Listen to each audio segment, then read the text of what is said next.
Good evening, good afternoon, good morning, namaskaram, namaskar, and vanakkam. Welcome to Bob's Radio 21.37 FM. Dear friends, thank you so much for tuning in today. Like I always say, I have missed all of you so much since last Thursday we met. But once again, thank you so much for being here with us. If you are tuning in for the first time, Bob's Radio broadcasts every Thursday of the week at exactly 11:07 p.m. India, 9:37 UAE, 8:37 Bahrain, and 6:37 p.m. UK. It's such a joy to have all of you listening in, and I hope you've all had a wonderful week. There are so many things that we want to talk to you about, but so little time. So please be patient, be with us through this journey, and I hope at the end of this day you'd find joy and peace. Yes, indeed, Bob's Radio, Middle East's very own online Christian radio, connecting hearts and creating hope. Well, here with me to connect hearts and create hope, I have two wonderful RJs in the studio. I have RJ Esley from Bahrain. Hi, Esley. Hi, Bob. How are you? I am doing good. Where have you been? I was in and around here only. Well, we have missed you, dear, and it's always a joy to have you with us. You've been with us from the beginning of this wonderful journey, and it's such a joy to have you. Oh, How's your yes. little one? He's doing perfectly fine, and that's the reason why I was away because these are times when he sleeps, so it is Okay. he becomes a bit cranky. So, All right. uh, Well, very soon he'll be bobbing along as well, right? yes, very soon, very, very soon, if he's going like this. All right, all right. And I also have with me all the way from Ireland, RJ Anima. Hi, Anima. Hi, Bob. How are you? I am doing good. Today is a very special day for you. I know you are so excited. Tell us about this day, why it is so special. Oh, it's indeed a special day for me because our son Jonathan's birthday today. And Wow, happy birthday, Jonathan. oh, thank you so much. He has turned 7 years. And Wow. as Okay. you asked me what's so special for about today, I would like to give a very short testimony regarding Jonathan. So it Yes. happened back in 2018 when we went for a vacation in India. So when we are going for vacation, everybody will say, "Take care of the kids. Don't let them go down there, go down here," like Yeah. that. So at Yeah. that time, construction of our house was taking place. So during the construction of the house there will be a tank which will be using for the washrooms, the septic tank. Yeah. So it will be built and it will be cemented, and we usually fill it in with water so that it will be Right. strong. So there was two pits there. So we were in my in-laws house, my husband's house. So my father-in-law used to tell us, don't send the kids there, don't send the kids there. So I never used to open the door because we can, from our house we can see the house which the construction is going on. Oh. So on that particular day, we had some gust in our house. So Jonathan is a little small that time. So I was holding his hand to say bye to this guest. And Okay. when we went out of the house, he told me, "Mummy, I'll stay with my dad." So I left him. Okay. Um, then I turned towards his guest to say them bye. After 10 minutes, I could hear a big cry from that site, the construction site. Oh. Like my Okay. sister-in-law's kids are also there, so they were crying very loudly. So we understood that somebody has gone into water, but we don't know who is that. So Oh. I ran like anything, Bob. And when I went there, I could see Hmm. one of the boys. There were four boys, including our kids and my sister-in-law's kids. One of them are in the water, but I don't know who is that. I was panicked, and Oh. I caught Mm. hold on the t-shirt of this boy, but the boy is holding his head up. I can see that. Then when I Okay. pulled him, I couldn't pull him, but my sister-in-law gave me a hand and we pulled him out. That was Jonathan. Oh my Oh my God, God. Bob, Oh, Oh. what happened is like they they were throwing stones into this pit of water. So he slid down and he went into water like he's standing. The pit was having rings like we are building the well, so he could stand on the pit, and he was holding up on the top ring, and he was holding his Mhm. head up so he could breathe. So like that way he was saved. But we were just imagining that if he went upside down, if his head was going first and if his leg was coming up, he will never be able to breathe in. So whenever I see my son, I always remember this miracle which happened in our life.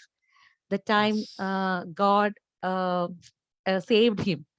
That's the Wow. story and that's the testimony that I want to share today. It's much better Wonderful. than the celebration. This is a Thanksgiving day for us Yes. as a family. Yes, absolutely. Absolutely. And That this is, reminds yeah, well it does remind me of another story also for yeah. of one of our kids in our church also.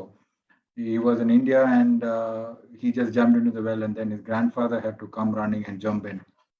So Oh, even so these are all stories that we hear in and around. Absolutely. And Yeah. absolutely. yeah. And We usually especially, say that the parents are not taking care of the kids. It's not like that, Bob. It's yeah, a fraction of a second or two Yes. minutes, 3 minutes. exactly. We are just leaving their hand. And then that time I was feeling, Exactly. as a mother, the feeling of that fear, no, Yeah. it's in my body. I can feel that day I found him in the pit. And when I pulled him out, Mm. saw his face. Oh my God.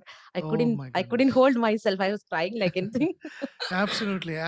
I can feel the pain, and Yeah. I think all our listeners, all our friends who are listening to us, they know the pain. നമ്മൾ അങ്ങനെയുള്ള ഒരു സാഹചര്യത്തിലൂടെ കടന്നു പോകുമ്പോഴേ അതിൻ്റെ ഒരു അല്ലേ യഥാർത്ഥത്തിൽ ഒരു Yeah. ഷോക്കിംഗ് ആയിട്ടുള്ള ഒരു അനുഭവമാണ്. ഒരിക്കലും നമുക്ക് മറക്കാൻ പറ്റത്തില്ല. പിന്നെ പ്രത്യേകിച്ച് ഇതുപോലെ ബർത്ത്ഡേസ് ഒക്കെ വരുമ്പോൾ വരുമ്പോ ആ ഇൻസിഡന്റ് അതെ നമ്മൾ പ്രത്യേകിച്ച് ഓരോ അത് വർഷവും നമുക്ക് ഇവനിങ്ങനെ വലുതാവുന്ന നമ്മുടെ കാണുമ്പോൾ മനസ്സിലേക്ക് നമ്മൾ അത് ഓർക്കും, മടങ്ങി ഓ വരും. That particular day what could have happened എന്നുള്ളത് നമ്മൾ എപ്പോഴും ഇങ്ങനെ റിമൈൻഡ് ചെയ്ത് നമ്മളെ തന്നെ ദൈവത്തോട് അതെ എപ്പോഴും നന്ദി അതെ അതെ അതെ അതെ. പറഞ്ഞുകൊണ്ടേയിരിക്കും എപ്പോഴും. Yeah. Yeah. Absolutely, absolutely. Well, thank you so much for sharing that. Dear listeners, dear friends, if you are listening, anything or everything that happens in your life, God has a purpose. The Lord has placed us here. He has left us behind. We've gone through 2 very difficult years, 2.5 years of great sorrow and suffering, and we have been left behind. He's been so kind, so generous to us. And as we, along with Ajay and Ima, and her family, as they give thanks to God for their son Jonathan and his life, let us also look back and look at our own families, our children, our friends, our relatives, and thank God for keeping them safe. Our parents, wherever they are, for being with them and keeping them safe. And thank God. There are so many questions that arise in our minds. Why this happened? Why that happened? But that brings us to our next song. And that song says exactly the same thing. It says, I know the answer to every question, the one solution to every fear. I know my help and where it comes from. Jesus, He is the answer. He sees our sadness, He feels our sorrow, and in our weakness, He is strong. He holds the weight of all of our failings. Great is our sin, but greater the cross. I know the answer to every question, the one solution to every fear. I know my help and where it comes from. Jesus, He is the answer.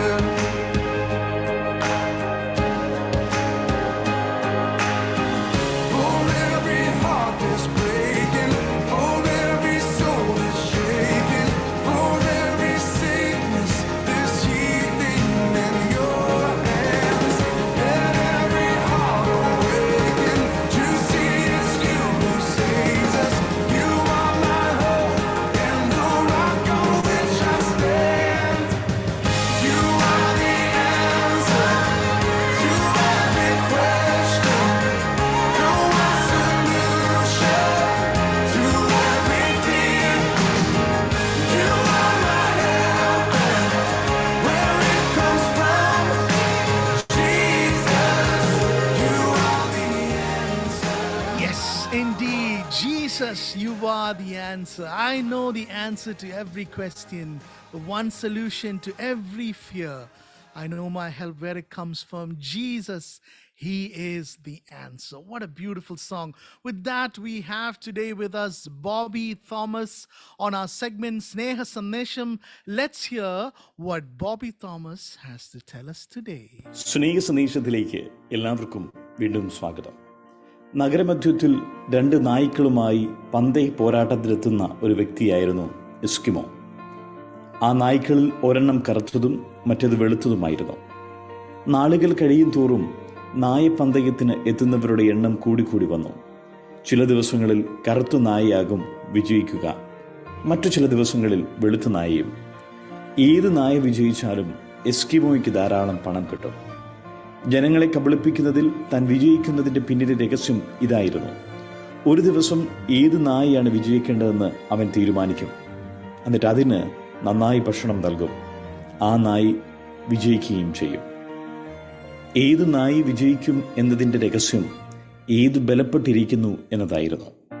പ്രിയരെ, നമ്മുടെ ഉള്ളിലും വലിയൊരു പോരാട്ടം നടക്കുന്നുണ്ട്.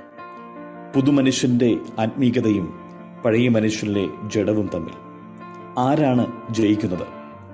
അപ്പോസ്തലനായ പൗലോസ് ഇപ്രകാരം പറഞ്ഞിട്ടുണ്ട്, ഞാൻ ഇച്ഛിക്കുന്നതിനെയല്ല പകയ്ക്കുന്നതിനെ അത്രേ ചെയ്യുന്നത്. പൗലോസിൻ്റെ ദുഃഖവും അതുതന്നെയായിരുന്നു. നന്മ ചെയ്യുവാൻ ഇച്ഛിച്ചിട്ടും അത് ചെയ്യുവാൻ കഴിയാതെ വരിക. എത്ര നന്നായി ജീവിക്കണമെന്ന് ആഗ്രഹിച്ചിട്ടും പ്രലോഭനങ്ങളിൽ വീണുപോകുന്നു. എന്നെ കേൾക്കുന്ന പ്രിയരെ, ആത്മീക മനുഷ്യന് ശരിയായ ഭക്ഷണം നൽകുന്നതിൽ നിങ്ങൾ പരാജയപ്പെട്ടിട്ടുണ്ടോ? ജഡത്തിനാണോ നിങ്ങൾ ആഹാരം നൽകിക്കൊണ്ടിരിക്കുന്നത്? അങ്ങനെയെങ്കിൽ ക്ഷീണിച്ചു പോകുവാനുള്ള എല്ലാ സാധ്യതയും ഉണ്ട്.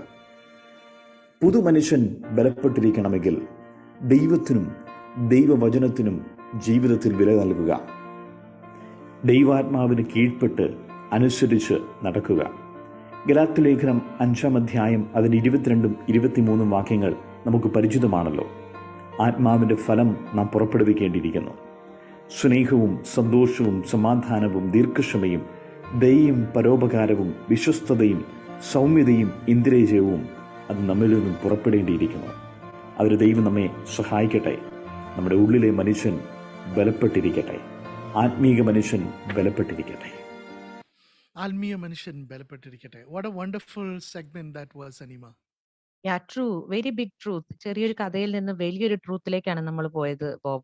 ശരിക്കും നമുക്ക് എപ്പോഴും ഒരു ഡിസിഷൻ മേക്കിങ്ങിന് എപ്പോഴും നമുക്കൊരു നമ്മളെപ്പോഴും സഫർ ചെയ്യുന്ന ഒരു കാര്യമാണ് ഡിസിഷൻ എടുക്കുക എന്നുള്ളത്. ഇത് ചെയ്യണോ വേണ്ടയോ, ഇത് ചെയ്യാമോ വേണ്ടയോ എന്നുള്ളൊരു തോട്ട് എപ്പോഴും നമുക്ക് വരും. So now we know that what we should do and we should not do. Absolutely. Well, with that, we have something special happening here in UAE. All our dear friends who are from UAE and also from the Middle East, you will know what is special about today. Today is the 31st of March, and it is indeed the last day of Expo 2020. Well, it's been such a wonderful journey for the country and for the people here. There are a lot of our friends who've been there, are RJs, RJ Liz, RJ Beth, Carly, Carlos, and Kathy. All of them from our Bob's Radio Studios have visited the pavilions, and it's been such a wonderful journey. I know Ashley and Anima, you've missed it, but I think it was, it was a great joy to be part of this celebration. Anima, I think when you were here, it didn't start, I had a short right? visit, Bob. I had a short visit. You I got ran me, around. yes. Yeah, You I ran did, around. yes. I saw some of the pavilions. But I have a question. What about you? Well, till last week I had attended 0 times.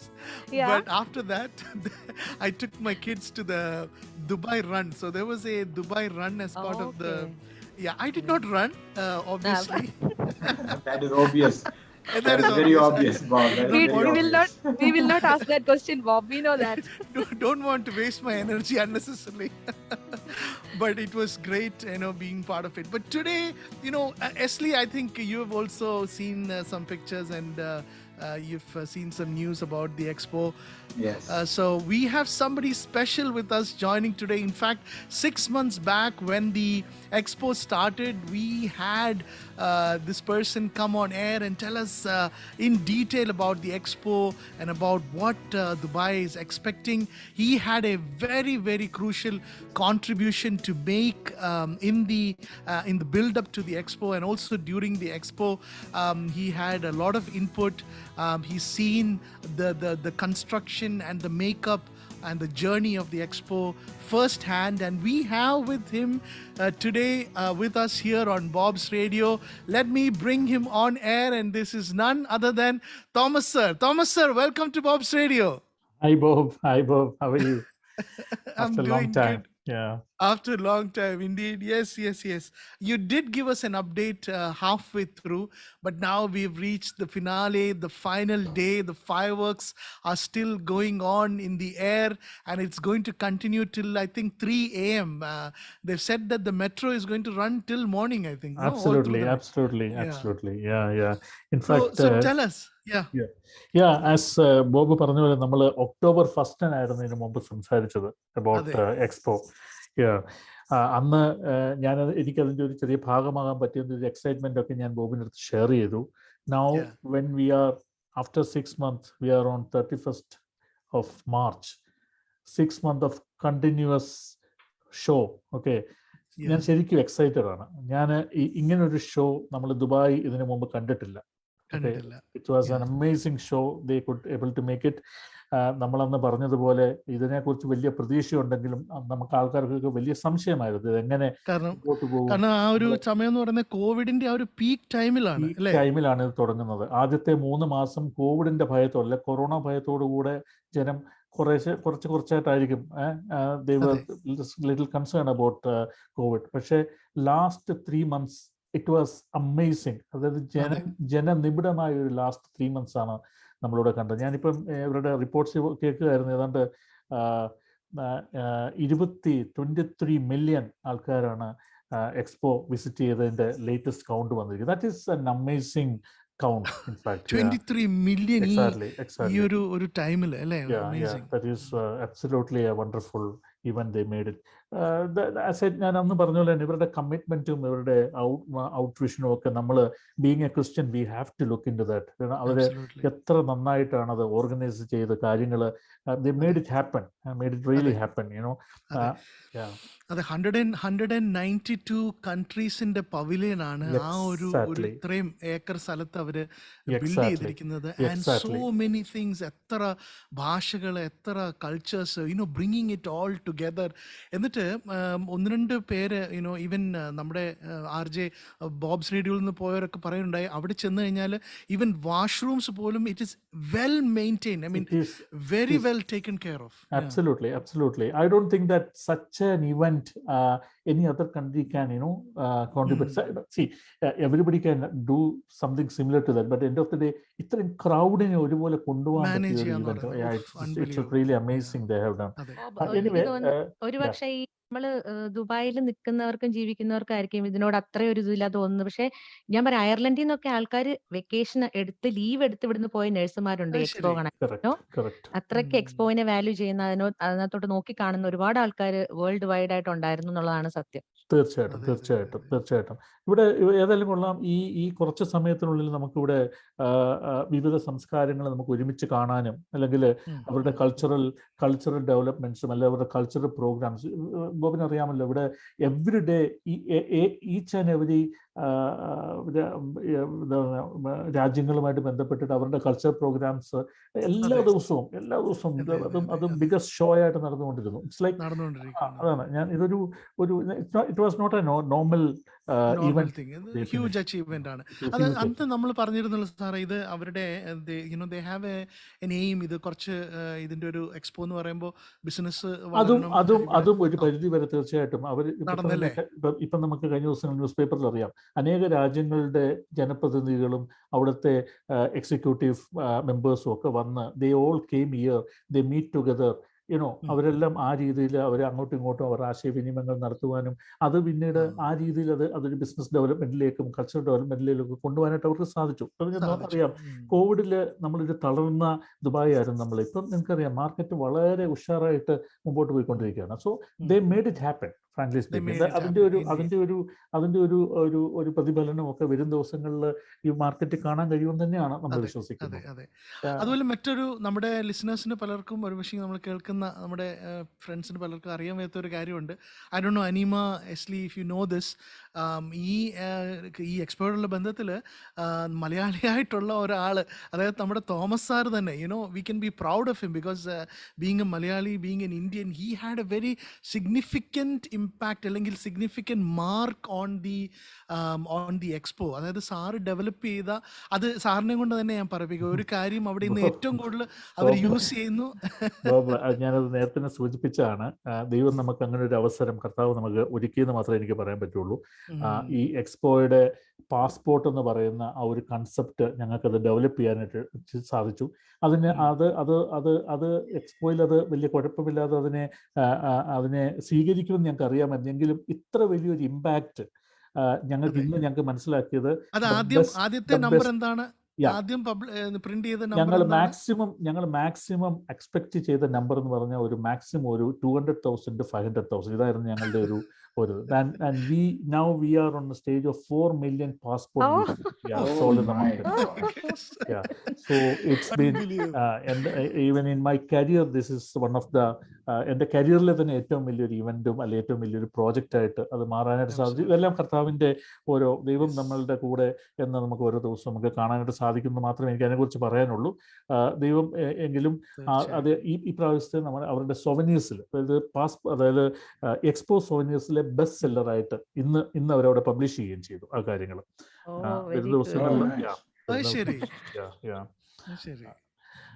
അപ്പം ഈ അതായത് ആദ്യം കേട്ടോ എസ്ലി, ആദ്യം നമ്മൾ ചെല്ലുമ്പോൾ we get a yellow passport and then as you go through the pavilions, once you cross 100 pavilions, there are 192 pavilions, once you cross 100 pavilions then you get a white passport. Bob അതിനോട് ചേർന്ന് എനിക്കൊരു കാര്യം പറയാം. ഈ white passport introduce ചെയ്തപ്പോൾ they started with 20,000 white passport. And today, just for information, today ഞാൻ Bob എന്നെ വിളിക്കുമ്പോൾ I told you I am unable to meet you today because I was behind the last lot of white passport which they ordered today. Okay. So they are going to extend the white passport concept for another one more week. So whoever has got till today 100 stamp, nobody will be get disappointed. They will be make sure the expo is making sure that everybody will be getting a passport. അതുപോലെ തന്നെ ഈ പവലിയൻസിന്റെ കാര്യത്തിലാണെങ്കിൽ ഇവരെല്ലാം അത് remove ചെയ്യുന്നുണ്ടോ അതോ ചില pavilions? ഇല്ല അതില് അവര് എല്ലാ കൺട്രീസിനും അവര് ഓപ്ഷൻ കൊടുത്തിട്ടുണ്ട്. If the countries they wanted to retain their pavilions as their trade fair or that kind of thing, അങ്ങനെ ഞാൻ കേട്ടത് ഏതാണ്ട് 60 to 70 countries they are going to retain here, including India. And other countries, other pavilions, the private companies and the other multinationals, they are going to acquire it and they are going to rebuild it, and it's going to be called as Expo Village now. Expo Village. Okay. I think we today don't have RJ Robin with us from Riyadh, Saudi Arabia, but there is something that he can be very proud of. Saudi Arabia has reached 5 million visitors. Exactly. It's considered to be one of the best pavilions. Kuwait pavilion has crossed, best pavilion, one of the best pavilions. Correct. And Kuwait has crossed 3 million.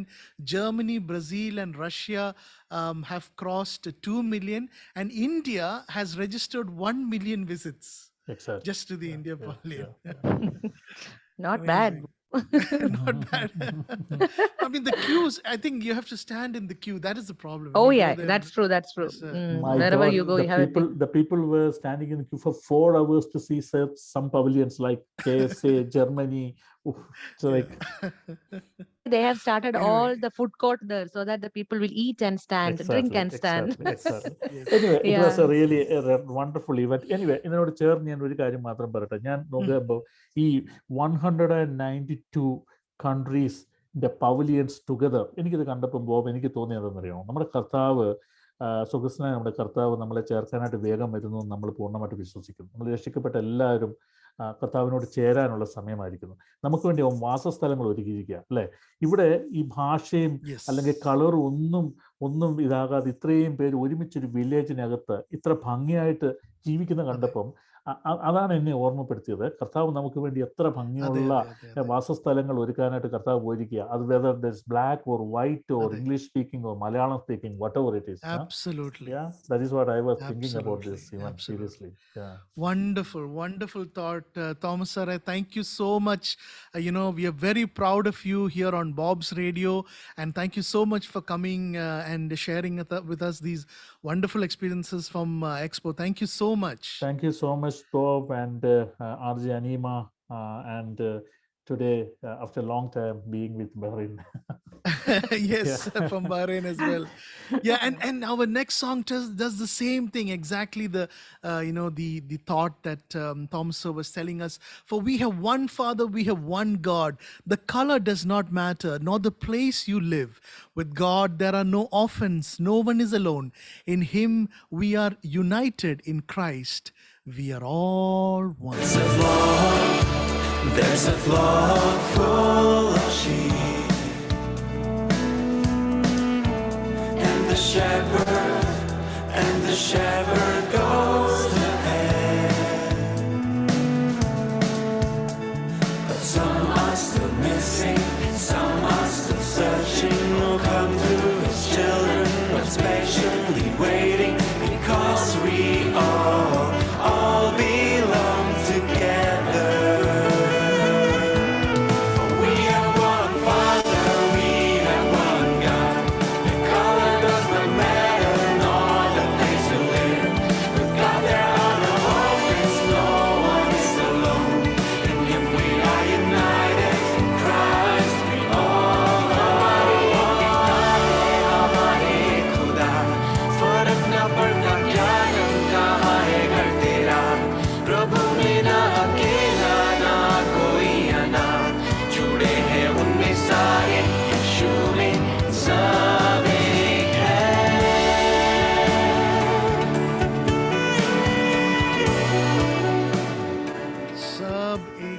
Yes, we are all one. We are all united in Christ.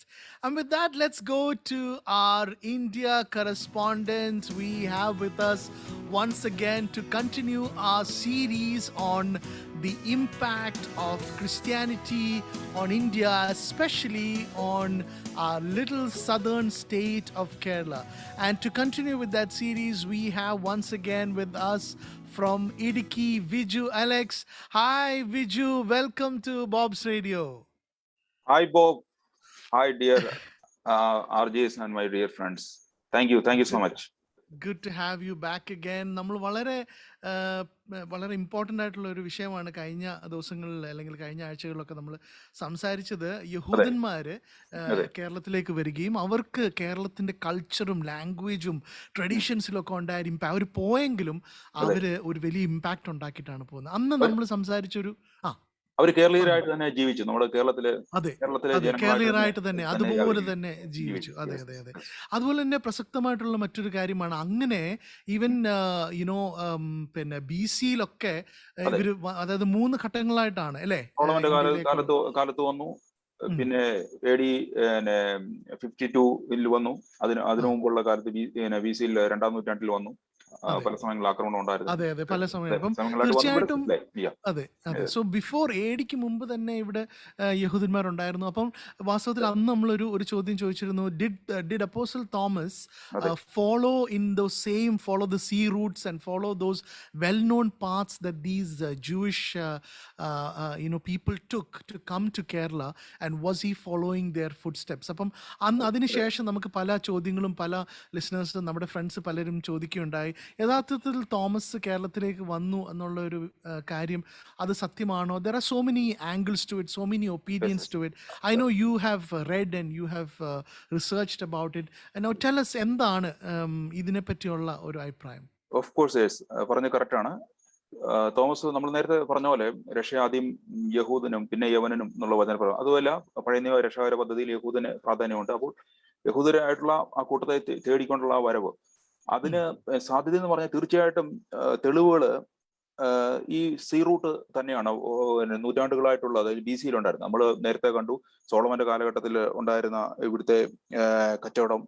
നമ്മൾ BC 975 ഉണ്ടായിരുന്നത് Tarshish കപ്പലുകളെ കുറിച്ച് പറഞ്ഞു. Tarshish എന്ന് പറഞ്ഞാൽ പൂവാർ എന്ന് പറയുന്ന സ്ഥലമാണ്, കൊല്ലത്തിനടുത്തുള്ള Poovar Tarshish. പിന്നെ മാലിയങ്കരയുമായിട്ടുള്ള ബന്ധം, നമ്മുടെ കൊടുങ്ങല്ലൂരുമായിട്ടുള്ള ബന്ധങ്ങൾ, വ്യാപാര ബന്ധങ്ങൾ. അപ്പോൾ തീർച്ചയായിട്ടും ഈ സീ റൂട്ട് ഉണ്ടായിരുന്നു. അപ്പോൾ AD 45 ആണ് ഈ ഹിപ്പാലസ് എന്ന് പറഞ്ഞ നാവികൻ ഈ വളരെ വേഗത്തിലുള്ള ഈ മൺസൂൺ വാദം, അതായത് കറണ്ടുമായിട്ട് ബന്ധപ്പെട്ടുള്ള സീ റൂട്ടിനെ കണ്ടുപിടിക്കുകയും അപ്പോൾ അനേക ഷിപ്പുകൾ ഒരു സീരീസ് ആയിട്ട് ഇങ്ങനെ വരികയും ചെയ്തു. 130ഓളം ഷിപ്പുകൾ വരുമായിരുന്നു, പായ്ക്കപ്പലുകൾ വരുമായിരുന്നു. അപ്പോൾ തെളിവ് എന്ന് പറഞ്ഞാൽ വരാതിരിക്കാനുള്ള സാധ്യത ഇല്ല, കാരണം വരാനുള്ള സാധ്യതകളുണ്ട്. തീർച്ചയായിട്ടും മിഡിൽ ഈസ്റ്റിൽ തേടി വരാനുള്ള മീൻസ് ഇന്ത്യയെ തേടി വരാനുള്ള സാധ്യതകളാണ് കൂടുതലായിട്ടുള്ളത്. തോമസ് അതെ. അത് പിന്നെ മീൻസ് തർസീസിനെ കുറിച്ച് ഉള്ള എഴുത്തുണ്ട്. തർസീസ് പൂവാറിനെ കുറിച്ച് എഴുത്തത് പ്ലെനി, നമ്മുടെ സ്റ്റാർബോ, പ്ലെനി, ടോളമി ഇതൊക്കെ പറഞ്ഞ ഹിസ്റ്റോറിയൻസിന് അറിയാം. അത് സ്റ്റാർബോ എന്ന് പറഞ്ഞാൽ BC ഉണ്ടായിരുന്നു, 63 ഉണ്ടായിരുന്നു. പ്ലെനി AD 23-79 ഉണ്ടായിരുന്നു. ടോളമി AD 100-160 ഇവരൊക്കെ ചത്തുകാരന്മാർ ഈ തർസീസിനെ കുറിച്ചൊക്കെ വീണ്ടും എഴുതി, ബൈബിളിൽ കൂടാതെ തന്നെ എഴുതിയിട്ടുണ്ട്. അപ്പൊ ഈ തുറമുഖങ്ങളെ കുറിച്ചും കൊടുങ്ങല്ലൂരിനെ കുറിച്ചും ഒക്കെ ഉണ്ട്. പിന്നെ ഈ തമിഴ് ക്ലാസിക്കുകളിൽ പറഞ്ഞിട്ടുണ്ട്. നമ്മുടെ കേരളത്തിൽ ഉണ്ടായിരുന്ന ഈ മീൻസ് ഈ വ്യാപാരത്തെ കുറിച്ചൊക്കെ പറഞ്ഞിട്ടുണ്ട്. അപ്പോൾ അക-400 എന്ന് പറഞ്ഞൊരു പുസ്തകം. ഈ അപ്പോസ്റ്റൽ തോമസിന്റെ ആ ഒരു പ്രസൻസ് ഇവിടെ ഉണ്ടായിരുന്നു എന്നുള്ളതിനുള്ള പ്രൂഫ് ഉണ്ടോ? അത് ഇത് നമ്മൾ ആദ്യം പറഞ്ഞത് ഇത് വരുവാനുള്ള സാധ്യതയെ കുറിച്ചാണ് നമ്മൾ പറഞ്ഞത്, ഒന്ന്. അപ്പോൾ രണ്ടാമത് വാമൊഴിയായിട്ടുള്ള നമ്മുടെ പാരമ്പര്യങ്ങളെ കുറിച്ചാണ് ഇന്ന് നമ്മൾ പറയാൻ പോകുന്നത്. ഇതിപ്പോ വരുവാനുള്ള സാധ്യതകൾ ഇതാണ്. 2-ാം നൂറ്റാണ്ടിലെ തമിഴ് ക്ലാസിക്കിലെ ചിലപ്പതികാരത്തിൽ പറഞ്ഞിരിക്കുന്ന ചേര സാമ്രാജ്യത്തിലുള്ള ഗ്രീക്കുകാരെ കുറിച്ചും യഹൂദന്മാരെ കുറിച്ചും ഒക്കെയുള്ള അവരുടെ സെൽവിനെ കുറിച്ചൊക്കെ പറഞ്ഞിരിക്കുന്നു. അപ്പോൾ ഇവരെ അന്വേഷിച്ചിട്ട് വരാനുള്ള സാധ്യത, മീൻസ് ഇവിടെ സുഷിരം അറിയിക്കാനുള്ള സാധ്യത തീർച്ചയായിട്ടും ഉണ്ട്. അതാണ് തെളിവ്. അപ്പം ഇത് വന്നിട്ടില്ല എന്ന് പറയുന്നതിനെക്കാളും ഇദ്ദേഹം മറ്റെവിടെയും പോകുന്നതായിട്ട് ഒരു തെളിവുമില്ല. അതുപോലെ തന്നെ നസറാണി എന്ന പേര്, നസറാണി എന്നുള്ള പേര്, നാസറൈൻ എന്നുള്ള പേര്, നസ്രാണികൾ എന്നുള്ള പേര് അറാമിക് പേരാണ്. അത് നമ്മളെ പുരാതനമായിട്ട് തന്നെ വിളിച്ചോണ്ടിരുന്നത് നസ്രാണികൾ എന്നാണ്. ലോകത്തിലെ വേറെ ഒരിടത്തും മീൻസ് ക്രിസ്ത്യൻസിനെ, അതായത് മർത്തോമ ക്രിസ്ത്യൻസിനെ നസ്രാണികൾ എന്നാണ് വിളിച്ചത്. ലോകത്തിന്റെ മറ്റൊരു സ്ഥലത്തും നസ്രാണികൾ എന്നുള്ള പേരിൽ സംബോധന ചെയ്യുന്നില്ല. അത് ഒരു വലിയൊരു തെളിവാണത്. അതുപോലെ തന്നെ വാമൊഴിയായിട്ട് പറഞ്ഞേക്കുന്ന സഭാപിതാക്കന്മാർ പറഞ്ഞിരിക്കുന്ന അനേക രേഖകളുണ്ട്. അത് ഓറൽ ട്രഡീഷൻ പറഞ്ഞ AD 52 മൈലാപ്പൂരില് സെന്റ് തോമസ് എത്തി, തോമസ് ലീഗ എത്തി, കൊടുങ്ങല്ലൂർ അത് വന്നിറങ്ങി. മൈലാപ്പൂരിന് അടുത്തുള്ള സ്ഥലമാണ്. AD 72 രക്തസാക്ഷിയാണ്. ഇതാണ് വാമൊഴിയായിട്ട് നമ്മൾ കേട്ടിരിക്കുന്നത്. അപ്പോൾ വാമൊഴിയായിട്ട് പറഞ്ഞിരിക്കുന്ന വേറൊരു ഭാഗം എന്ന് പറഞ്ഞാൽ ഇവിടെ വന്ന സമയത്തുള്ള യഹൂദന്മാരായിട്ടുള്ള ആൾക്കാരെ സ്നാനപ്പെടുത്തി മാമോദിസ മുക്കി. അതോടൊപ്പം ബ്രാഹ്മിൺസ് ഉണ്ടായിരുന്നു, ബ്രാഹ്മിൺസിനെ സ്നാനപ്പെടുത്തി. അപ്പോൾ അതിന് ഒരു കോൺട്രാഡിക്ഷൻ വരുന്നത് എന്തെന്ന് വെച്ചാല് ബ്രാഹ്മിൺസ് ആ കാലഘട്ടത്തിൽ ഇവിടെ ഇല്ലായിരുന്നു എന്നുള്ളൊരു പടിവീരുണ്ട് ചക്കകാരന്മാരുടെ. പക്ഷേ അത് എന്തുകൊണ്ടെന്ന് വെച്ചാൽ 8-ാം നൂറ്റാണ്ടിലാണ് നമ്പൂതിരി ബ്രാഹ്മിൺസ് കേരളത്തിൽ ഉണ്ടായിരുന്നത്. പക്ഷെ അതിനു മുമ്പ് തീർച്ചയായിട്ടും ഇവിടെ ബ്രാഹ്മിൺസ് ഉണ്ടായിരുന്നു. ഈ മൗര്യ സാമ്രാജ്യത്തിന്റെ തകർച്ചയോട് തുടർന്ന്, അതായത് BC 2-3 കാലഘട്ടത്തിൽ മറ്റു ബ്രാഹ്മിൺസ് ആര്യന്മാരായിട്ടുള്ള വ്യക്തികൾ കേരളത്തിലോട്ട് വന്നിട്ടുണ്ട്. 2 പാതയായിട്ട് വന്നിട്ടുണ്ട്. അത് ഡോക്ടർ MGS അതിനെ കുറിച്ച് പറഞ്ഞിട്ടുണ്ട്. അങ്ങനെ പല ഹിസ്റ്റോറിയൻസ് പറഞ്ഞിട്ടുണ്ട്. കേരളത്തിൽ ഫേമസ് ആയിട്ടുള്ള ഒരു ഹിസ്റ്റോറിയനാണ് MGS. അദ്ദേഹം അതിനെക്കുറിച്ച് പറഞ്ഞിട്ടുണ്ട്. അപ്പോൾ അവര് തീർച്ചയായിട്ടും ഇവിടെ ഉണ്ടായിരുന്നു. പടിഞ്ഞാറ് ഭാഗത്തുനിന്ന് കിഴക്ക് ഭാഗത്തുമായിട്ട് അവർ കടന്നു വന്ന ഒരു ആര്യ ഒരു സെറ്റിൽമെന്റ് ഇവിടെ ഉണ്ടായിരുന്നു. അപ്പൊ വാമൊഴിയായിട്ട് പറഞ്ഞിരിക്കുന്ന ഇവരോട് സുഷിരം പറഞ്ഞു, ഒരു വിശ്വാസത്തിലോട്ട് വന്നു എന്നാണ് നമ്മുടെ വാമൊഴിയായിട്ടുള്ള പഠിപ്പീരുകളുള്ളത്. പിന്നെ ഈ അറാമിക് പ്രസൻസിനെ കുറിച്ച് ഇപ്പം അറാമിക് ഭാഷ സംസാരിക്കുന്ന യഹൂദന്മാർക്കുള്ള വേറൊരു റെഫറൻസ് എന്ന് പറഞ്ഞത് ഡാൻമിക് എന്ന് പറഞ്ഞൊരു ചരിത്രകാരനുണ്ട് ഇന്ത്യയിൽ. അദ്ദേഹം പറഞ്ഞിട്ടുണ്ട് ഇവിടെ മീൻസ് അതിൻ്റെ തെളിവുകൾ എന്ന് പറഞ്ഞാൽ നമ്മുടെ അശോകന്റെ ശാസനങ്ങൾ, അത് അരാമി ഭാഷയിലുള്ള ശാസനങ്ങളുണ്ട്, ഡിക്റ്റംസ് അരാമി ഭാഷയിലുള്ള. അതൊക്കെ തെളിവാണ്. എന്തെന്ന് വെച്ചാൽ ഈ സ്ഥലങ്ങളിൽ യഹൂദന്മാരാണ്, അത് നോർത്ത് സൈഡ് പോലെ യഹൂദന്മാരുണ്ടായിരുന്നു എന്നുള്ളതിന്റെ തെളിവാണ്. അപ്പോൾ ഇവരെ തേടി വരാനുള്ള സാധ്യതകൾ അനേകമാണ്. ഇതാണ് ഇപ്പോൾ നമ്മൾ പറഞ്ഞിരുന്ന കാര്യങ്ങൾ. പിന്നെ വാമൊഴിയായിട്ട് പറഞ്ഞിരുന്ന കാര്യങ്ങളാണ് ഞാൻ ഇതുവരെ പറഞ്ഞത്. അപ്പോൾ മറ്റൊരു കാര്യം എന്ന് പറഞ്ഞാൽ ഇതിൻ്റെ അകത്ത് നമ്മുടെ റംബാൻ പാട്ട് എന്ന് പറഞ്ഞൊരു പാട്ട് 1-ാം നൂറ്റാണ്ടിൽ എഴുതപ്പെട്ടത്. റംബാൻ പാട്ട് എന്ന് പറഞ്ഞൊരു പാട്ടുണ്ട്. അത് പിന്നെ അത് തോമസ് ലീഗയുടെ ശിഷ്യനായിരുന്ന മാളിയേക്കൽ തോമസ് റംബാൻ എന്ന് പറഞ്ഞ വ്യക്തിയാണ് ഇത് എഴുതിയത്. 2-ാം നൂറ്റാണ്ടില് തോമ രണ്ടാമനത്. കാരണം അന്നത്തെ കാലത്ത് ഇങ്ങനെ വാഴിക്കുമായിരുന്നു. അങ്ങനെയാണ് പാരമ്പര്യമായിട്ട് പറഞ്ഞു പോകുന്നത്. ഒന്നാമത്തെ വ്യക്തി, രണ്ടാമത്തെ സഭാപിതാവ്, മീൻസ് അങ്ങനെ ചർച്ചിന്റെ ലീഡറായിട്ട്, മൂപ്പനായിട്ട്. അപ്പൊ അത് രണ്ടാമത്തെ പിന്നെ അദ്ദേഹം അത് എഴുതി, തോമ രണ്ടാമൻ എഴുതി. പക്ഷെ അതെന്ന് പറഞ്ഞാൽ പ്രാകൃതമായ മലയാള ഭാഷയാണ്. നമുക്കറിയാം, ഒരു 100 വർഷം മുമ്പുള്ള മലയാള ഭാഷ നമ്മൾ പറഞ്ഞു കഴിഞ്ഞാൽ മനസ്സിലാകത്തില്ല. അതുപോലെ പ്രാകൃതമാണ്. അതിനെ പക്ഷെ ഒന്ന് റിഫൈൻ ചെയ്ത് 16-ാം നൂറ്റാണ്ടിലാണ്. മാളിയേക്കൽ തോമ റംബാൻ 48-ാമൻ.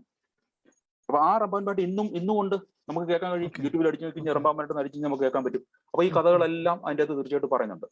അപ്പൊ ഇത് വാമൊഴിയായിട്ടുള്ള പാരമ്പര്യങ്ങളാണ് നമ്മുടെ സംസ്കാരത്തിലുള്ളത്, നമ്മുടെ പിന്നെ റംബാൻ പാട്ടിലുള്ളത്, അതുപോലെ തന്നെ മാർഗം കളിയിലുള്ളത്. അങ്ങനെ പറഞ്ഞു വരുന്ന കാര്യങ്ങളാണ് ഇതുവരെ നമ്മൾ പറഞ്ഞിരിക്കുന്നത്.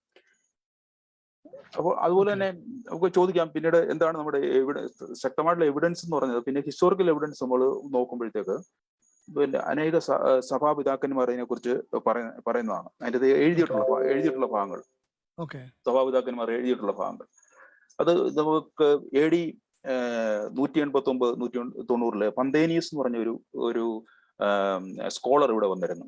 അദ്ദേഹം തത്വചിന്തകനാണ്. അദ്ദേഹം അലക്സാണ്ട്രിയയിൽ നിന്നാണ്. അലക്സാണ്ട്രിയയില് എന്താ സംഭവം എന്ന് ചോദിച്ചാൽ, അലക്സാണ്ട്രിയയില് ഒരു കാറ്റഗിസത്തിന്റെ മതപഠനശാല ഉണ്ടായിരുന്നു, ഡിമിട്രിയസ് എന്ന് പറഞ്ഞ ഒരു ബിഷപ്പിന്റെ നേതൃത്വത്തിൽ. അപ്പൊ അദ്ദേഹം ഈ പന്തേനീസിനെ ഇന്ത്യയിലേക്ക് അയച്ചു.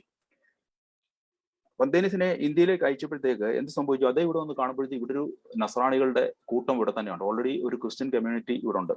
അത് അദ്ദേഹത്തിന്റെ എഴുത്തുകളിലുണ്ട്. പിന്നെ അനേക പിന്നെ സഭാ ചരിത്രകാരന്മാരുടെ എഴുത്തുകളുണ്ട്. ഉദാഹരണത്തിന് ക്ലമന്റ് ഓഫ് അലക്സാണ്ട്രിയ ഈ പന്തേനീസിന്റെ വരവിനെ കുറിച്ച് എഴുതിയിട്ടുണ്ട്. യൂസീബസ് എഴുതിയിട്ടുണ്ട് 4th സെഞ്ചുറിയിലെ. ഒറിഗൻ എഴുതിയിട്ടുണ്ട്. ഇവരൊക്കെ ഈ പന്തേനീസിന്റെ ഇന്ത്യയിലെ യാത്രയെക്കുറിച്ചും അദ്ദേഹം ഇവിടെ എന്തൊക്കെ ചെയ്തു എന്നതിനെ കുറിച്ചും അതിന് മുമ്പ് ഉണ്ടായിരുന്ന ക്രിസ്ത്യാനികളെ കുറിച്ചും എഴുതിയിരിക്കും. ഇത് തെളിവെന്ന് പറഞ്ഞാൽ ഇതിനു മുമ്പ് ഇവിടെ ക്രിസ്ത്യാനികൾ വരാൻ കാരണം എന്താണ്, ഇവിടെ വ്യക്തമായിട്ട് ക്രിസ്തുവിന് ഒരു അപ്പസ്തോലൻ വന്നു, തോമസ് വന്നിരിക്കുന്നു. അതാണ് അതിന്റെ തെളിവ്.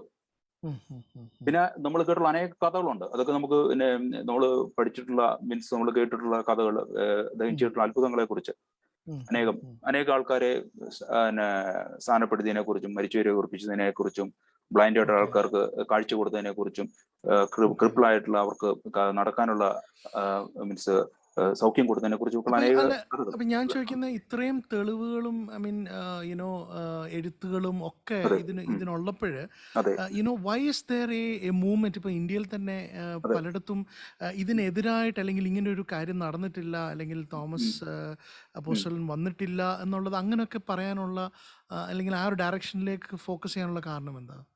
അതിന്റെ കാരണം എന്ന് വെച്ചാൽ ഈ സവർണ ക്രിസ്ത്യാനികൾ എന്നറിയപ്പെടുന്ന സുറിയാനി ക്രിസ്ത്യാനികൾ, അപ്പൊ അത് ഞങ്ങളുടെ സവർണ ജാതി എന്ന് പറയുന്ന ഒരു അഭിമാനം കൊണ്ട് നടക്കുന്നത്. അപ്പം മറ്റുള്ളവർക്ക്, പിന്നീട് വന്ന ക്രിസ്ത്യാനികൾക്ക് അതിൽ ഒരു പിന്നെ അഭിമാനക്കുറവുണ്ടാകുകയും അങ്ങനെ നമുക്കറിയാം പല സഭകളിലൊക്കെ പ്രശ്നങ്ങളുണ്ട്. അപ്പൊ അതിനെതിരായിട്ട് സ്വാഭാവികമായിട്ട് ഒരു മൂവ്മെന്റ് വരും. പക്ഷെ തോമസ് ലീഗ വന്നപ്പോഴത്തേക്ക് ഈ സവർണരോടൊപ്പം അവർണരെയും ക്രിസ്ത്യാനികളാക്കിയിരുന്നു. അവർണർ എന്ന് പറയുന്നെങ്കിൽ അല്പം ബാക്ക്വേർഡ് ആയിട്ടുള്ള അന്നത്തെ കാലത്തെ ആൾക്കാരും വന്ന് വൈശ്യ ജാതി വന്നിട്ടുണ്ടായിരുന്നു, ശൂദ്രജാതി വന്നിട്ടുണ്ട്. ഇവരെല്ലാം സ്ഥാനപ്പെടുത്തി ക്രിസ്തീയതയിലോട് ചേർത്തിരുന്നു. അപ്പോൾ ഇതെല്ലാം മിക്സ് ആയിട്ടുള്ള ഒരു ജാതി തന്നെയാണ്. യഹൂദനും പിന്നെ സവർണ ബ്രാഹ്മണൻ എന്ന് പറഞ്ഞ ആ വ്യക്തികളുണ്ടെങ്കിൽ അവരും, പിന്നീട് വൈശ്യന്മാരുണ്ടെങ്കിലും ശൂദ്രന്മാരും, ഇവരെല്ലാവരും കൂടെ മിക്സ്ഡ് ആയിട്ടുള്ള ജാതി തന്നെയാണ് നസ്രാണികൾ എന്നറിയപ്പെടുന്ന ഇന്നത്തെ ഈ ജാതി. അപ്പോൾ അതില് അഭിമാനക്കുറവോ അഭിമാനം കൊള്ളേണ്ടവോ കാര്യമില്ല. പക്ഷെ ഇത് അറിയാത്ത കൊണ്ട് പലപ്പോഴും അഭിമാനത്തിന്റെ പ്രശ്നം ഉണ്ടാകുന്നു. അതുകൊണ്ടാണ് അങ്ങനൊരു ഈ ചോദ്യത്തിന്റെ ആൻസർ ഇപ്രകാരം പറയേണ്ടി വന്നത്. അതുപോലെ രണ്ടാമത്തെ ഒരു പ്രശ്നം എന്ന് പറഞ്ഞു കഴിഞ്ഞാല് മീൻസ് എത്തിസ്റ്റുകൾ ഇപ്പം വന്നിട്ടില്ലെന്ന് സ്ഥാപിക്കുന്നത് അവരുടെ സ്വാർത്ഥമായിട്ടുള്ള മീൻസ് കുറച്ച് വെസ്റ്റഡ് ഇൻട്രസ്റ്റ് ആണ്. അത് നമുക്കറിയാം. അതാണ് രണ്ടാമത്തെ കാര്യം. പിന്നെ മൂന്നാമത്തെ ഒരു കാര്യം എന്ന് പറയുമ്പോഴത്തേക്ക് ക്രിസ്ത്യാനികൾ ആദ്യം ഇവിടത്തെ 1-ാം നൂറ്റാണ്ട് മുതലേ ഇവിടെ ക്രിസ്ത്യൻസ് ഉണ്ട് എന്ന് സ്ഥാപിക്കപ്പെടുമ്പോഴത്തേക്ക് വേറെ ചില പ്രശ്നങ്ങളുണ്ട്. അതറിയാമല്ലോ, ഇന്ത്യയുടെ ഒരു ഹൈന്ദവ സംസ്കാരത്തിന് അതോ തത്വം തന്നെ പഴക്കം തന്നെ. കേരളത്തില് ജനവാസം ആരംഭിക്കുന്നത് തന്നെ 1-ാം നൂറ്റാണ്ടോട് കൂടിയാണ്. അപ്പോൾ തന്നെ അന്ന് മുതലുള്ള ക്രിസ്ത്യൻസ് ആണ് എന്ന് പറയുമ്പോൾ അത് ഡൈജസ്റ്റ് ചെയ്യാൻ കഴിയാത്ത ഒരു കൂട്ടം ജനങ്ങളും ഉണ്ടാകാം. കാരണം ബ്രിട്ടീഷുകാർ കൊണ്ടുവന്നല്ല, ഈസ്റ്റ് ഇന്ത്യ കമ്പനി കൊണ്ടുവന്നല്ല. അതെ, അത് പോർട്ടുഗീസുകാരും ബ്രിട്ടീഷുകാരും ഡച്ചുകാരും കൊണ്ടുവന്ന ക്രിസ്ത്യാനിറ്റി അല്ല ഇവിടെ ഉള്ളത്. അതിനേക്കാളും മുമ്പായിട്ട് തന്നെ ഇവിടെ ക്രിസ്ത്യൻസ് ഉണ്ട് എന്ന് ഡൈജസ്റ്റ് പിന്നെ ഇഷ്ടമില്ലാത്ത ചില ആൾക്കാരുണ്ട്. ഇതൊക്കെയാണ് ഇതിന്റെ റീസൺ. പിന്നെ വേറൊരു കാര്യം കൂടെ പറയാനുള്ളതെന്ന് വെച്ചാൽ ഈ നമ്മളാണ് ഈ വൈദേശിക സമരത്തിൽ ആയിട്ട് ആദ്യമായിട്ടൊരു സമരം നടത്തിയത്. മീൻസ് കൊളോണിയൽ വാഴ്ചക്കെതിരെ ആദ്യമായിട്ട് സമരം നടത്തിയത് നമ്മുടെ ഒരു നസ്രാണികൾ തന്നെയാണ്. കാരണം ആദ്യമായിട്ട് തന്നെ കാരണം കൂനംകുരിശ് എന്ന് പറഞ്ഞാൽ അവരെ അംഗീകരിക്കുന്നില്ല എന്ന് പറഞ്ഞുകൊണ്ട് പുത്തൻ കൂറ്റുകാരും പഴയ അതൊക്കെ ചരിത്രമാണ്. അപ്പോൾ നമ്മളാണ് ആദ്യമായിട്ട് തന്നെ ഒരു സ്വാതന്ത്ര്യ സമരം തന്നെ നടത്തിയത്. ഓക്കെ, ഇതൊക്കെയാണ് വളരെ സമയമില്ലാത്തതുകൊണ്ട് വളരെ വേഗത്തിൽ പറഞ്ഞു വരാം. അനേക മീൻസ് ചർച്ച് ഫാദേഴ്സിനെ കുറിച്ച് പറഞ്ഞു. ചർച്ച് ഫാദേഴ്സ് പറയുന്നതിനെ കുറിച്ച് അവര് ജസ്റ്റ് ഒരു വേണമെങ്കിൽ ഒരു റെഫറൻസ് ഞാൻ തരാം. അത് ക്ലമന്റസ് ഓഫ് അലക്സാൻഡ്രിയ, പിന്നെ ഡിഡാക്കാലിയ അപ്പോസ്തോലറോം എന്ന് പറഞ്ഞൊരു പുസ്തകം ഗ്രീക്കിൽ എഴുതിയിട്ടുണ്ട്. അതിന്റെ ഓതർ ആയിരുന്നു ഡിഡസ്കാലിയ അപ്പോസ്തോലറോം. നമ്മൾ സെർച്ച് ചെയ്താൽ കാണാൻ പറ്റും. 230 AD എഴുതിയിരിക്കുന്ന പുസ്തകമാണ്. അതിൽ വ്യക്തമായിട്ടും അപ്പോസ്തോൽ കേരളത്തിൽ വന്നായിട്ട് എഴുതിയിട്ടുണ്ട്. പിന്നെ സെന്റ് എഫ്രൈം അദ്ദേഹം AD 300 അദ്ദേഹം എഴുതിയിട്ടുണ്ട്. വളരെ അഭിമന്യനായിട്ടുള്ള ഒരു സഭാപിതാവായിരുന്നു. അത് അനേക ഹിംസ് എഴുതിയിട്ടുണ്ട്. വൺ ഓഫ് ഹിസ് ഹിംസ് എഴുതിയിരിക്കുന്നത് Thomas is the light he went to India to dispel darkness through baptism എന്നാണ് അത് എഴുതിയിരിക്കുന്നത്. With the white robe he dispel the darkness എന്നാണ് അത് എഴുതിയിരിക്കുന്നത്. അതുപോലെ എനിക്ക് തോന്നുന്നത് I think we don't have time to go into all that. Unfortunately, I think we need to take more time to talk about this. We'll come back and have an extended session. But ഒരു കാര്യം കൂടെ, ഒടുവിലായിട്ട് മരണം, he died in India, and ആ മരണത്തെ പറ്റി അതിനെ പറ്റി ഒന്ന് പറയാം. അതായത് അതെ, മൈലാപ്പൂരിൽ വെച്ച് മദ്രാസിനടുത്തുള്ള മൈലാപ്പൂരിൽ വെച്ച് അദ്ദേഹം മരിച്ചു എന്നാണ് വിശ്വസിക്കപ്പെടുന്നത്. തീർച്ചയായിട്ടും. അതിനുശേഷം പോർട്ടുഗീസുകാർ വന്ന് അവിടെ ഒരു എക്സ്കവേഷൻ ഒക്കെ നടത്തി കുറച്ച് മീൻസ് റിലിക്സ് ഒക്കെ എടുത്തുകൊണ്ട്, ഭൗതിക അവശിഷ്ടങ്ങൾ എടുത്തുകൊണ്ട് മറ്റു സ്ഥലങ്ങളിൽ പോയിട്ട് 2 പള്ളികളുണ്ട്. മറ്റു സ്ഥലങ്ങളിൽ അതുകൊണ്ട് പള്ളികൾ വെച്ചിട്ടുണ്ട്. അപ്പൊ അങ്ങനെ പറഞ്ഞിട്ടുണ്ട്. പിന്നീട് വേറൊരു പഠനമുണ്ട്. അത് ആക്ച്വലി അദ്ദേഹം മരിച്ച സ്ഥലത്ത് കടൽ വന്ന് മൂടി. അതിനുശേഷം ഇപ്പോഴത്തെ സ്ഥലം അതല്ല. കാരണം വെച്ചാൽ അനേക നാച്ചുറൽ കലാമിറ്റീസ് ഉണ്ടായിട്ടുണ്ട്. ഉദാഹരണം 13th സെഞ്ചുറിയിൽ വലിയൊരു കലാമിറ്റി നമ്മുടെ കേരളത്തിൽ തന്നെ ഉണ്ടായിട്ടുണ്ട്. 2ആയിട്ട് വിഭജിക്കപ്പെട്ട രീതിയിലുള്ള വലിയൊരു പ്രളയം ഉണ്ടായിട്ടുണ്ട്. അതുപോലെ തന്നെ നാച്ചുറൽ കലാമിറ്റീസ് ഉണ്ടായിട്ടുണ്ട്. അതുകൊണ്ട് ഈ കടൽ കയറി ഈ ഭാഗങ്ങളൊക്കെ പോയിട്ടുണ്ട്. സോ എനിവേ അദ്ദേഹം മരിച്ചതായിട്ട് വിശ്വസിക്കപ്പെടുന്നത് ഇവിടെ തന്നെയാണ്, മൈലാപ്പൂരിൽ തന്നെയാണ്. കാരണം മറ്റു ഇതിന് എഗനിസ്റ്റ് ആയിട്ടുള്ള വലിയ എവിഡൻസ് ലോകത്ത് ഒരിടത്തുമില്ല. അതുകൊണ്ട് തീർച്ചയായിട്ടും നമ്മുടെ വിശ്വാസം എന്ന് പറഞ്ഞാൽ മർത്തോമാ ഇവിടെ ഇന്ത്യയിലേക്ക് വന്നു, ഇവിടെ ഒരു സഭാ സമൂഹത്തെ സ്ഥാപിച്ചു. ഇപ്പൊ 7.5 പള്ളി സ്ഥാപിച്ചെന്ന് പറയുമ്പോൾ 7.5 ബിൽഡിങ്സ് മണ്ണും സിമെന്റും കൊണ്ട് ഉണ്ടാക്കിയതല്ല, 7.5 സഭാ സമൂഹം ഉണ്ടാക്കി എന്ന് തന്നെയാണ് വിശ്വസിക്കേണ്ടത്. അതാണ് നമ്മുടെ വിശ്വാസത്തിന്റെ അടിസ്ഥാനവും. Okay, Wonderful. Wonderful. I think there is it's very interesting. I love these type of conversation. പ്രത്യേകിച്ച് നമ്മുടെ ചരിത്രം, and you bring a lot of insight. You've worked very hard. ഒരുപാട് വായിക്കുകയും റിസർച്ച് ചെയ്തിട്ടുണ്ട്. So there is a lot of information there. I think we will dig into that. നമ്മൾ കുറച്ചും കൂടെ ഈ വിഷയം ഒന്ന് വിശാലമായിട്ട് നമുക്ക് ചർച്ച ചെയ്യേണ്ടതായിട്ടുണ്ട്. Unfortunately, we don't have the time today, but I think it was really interesting. Thank you so much once again, Richard, for bringing that. And our listeners, if you have thoughts, if you have read about this, if you know another different opinions about this, please do share it with us. Send us an email on bobsradio21.37fm@gmail.com, and we'd love to hear from you. Now we're going to bring our special guest on air today. We indeed have a husband and wife who's going to be talking to us some amazing things. But before that, let's listen to this beautiful Tamil song and come right back.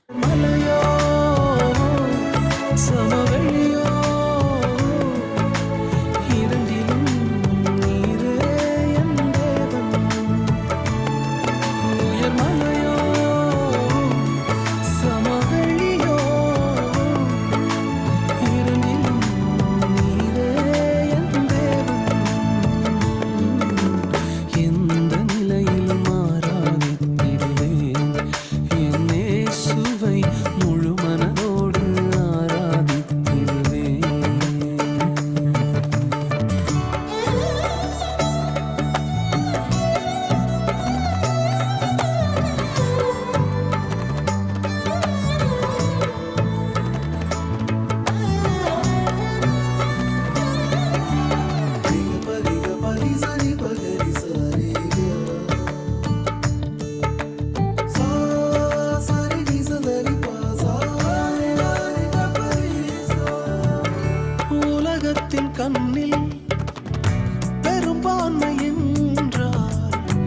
அதிகம் பேர் நிற்பதே அவர் சொல்லும் கணக்கு.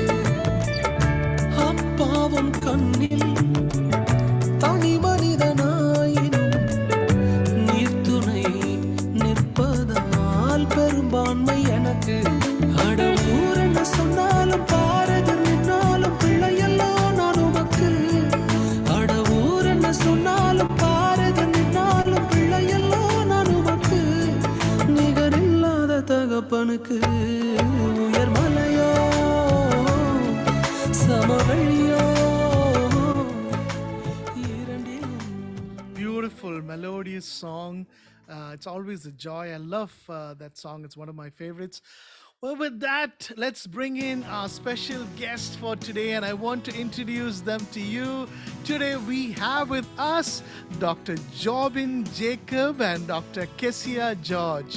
Now, let me tell you about Dr. Jobin. Dr. Jobin is a native of Nilambur, Malappuram, and he did his undergraduation in Bangalore and his post-graduation from Shimoga. He started a clinic in Shimoga and in Bangalore in the year 2012. And then in 2014, he started a new clinic in his hometown of Nilambur. Now, what happened afterwards was that he found that the quality of the medicines that he was prescribing to the patients, he couldn't get the best quality. He was not getting the right quality. So he decided to start a small Ayurveda medicine production unit. And today it's one of the largest exporters of quality Ayurvedic medicine. It's a manufacturing unit, and it is called Olive Ayurveda Pharmacy in Cochin. In September 2021, they expanded their small clinic, and now it is a hospital. It is called as the Olive Ayurveda Hospital Rehabilitation and Cosmetic Center in Palarivattam.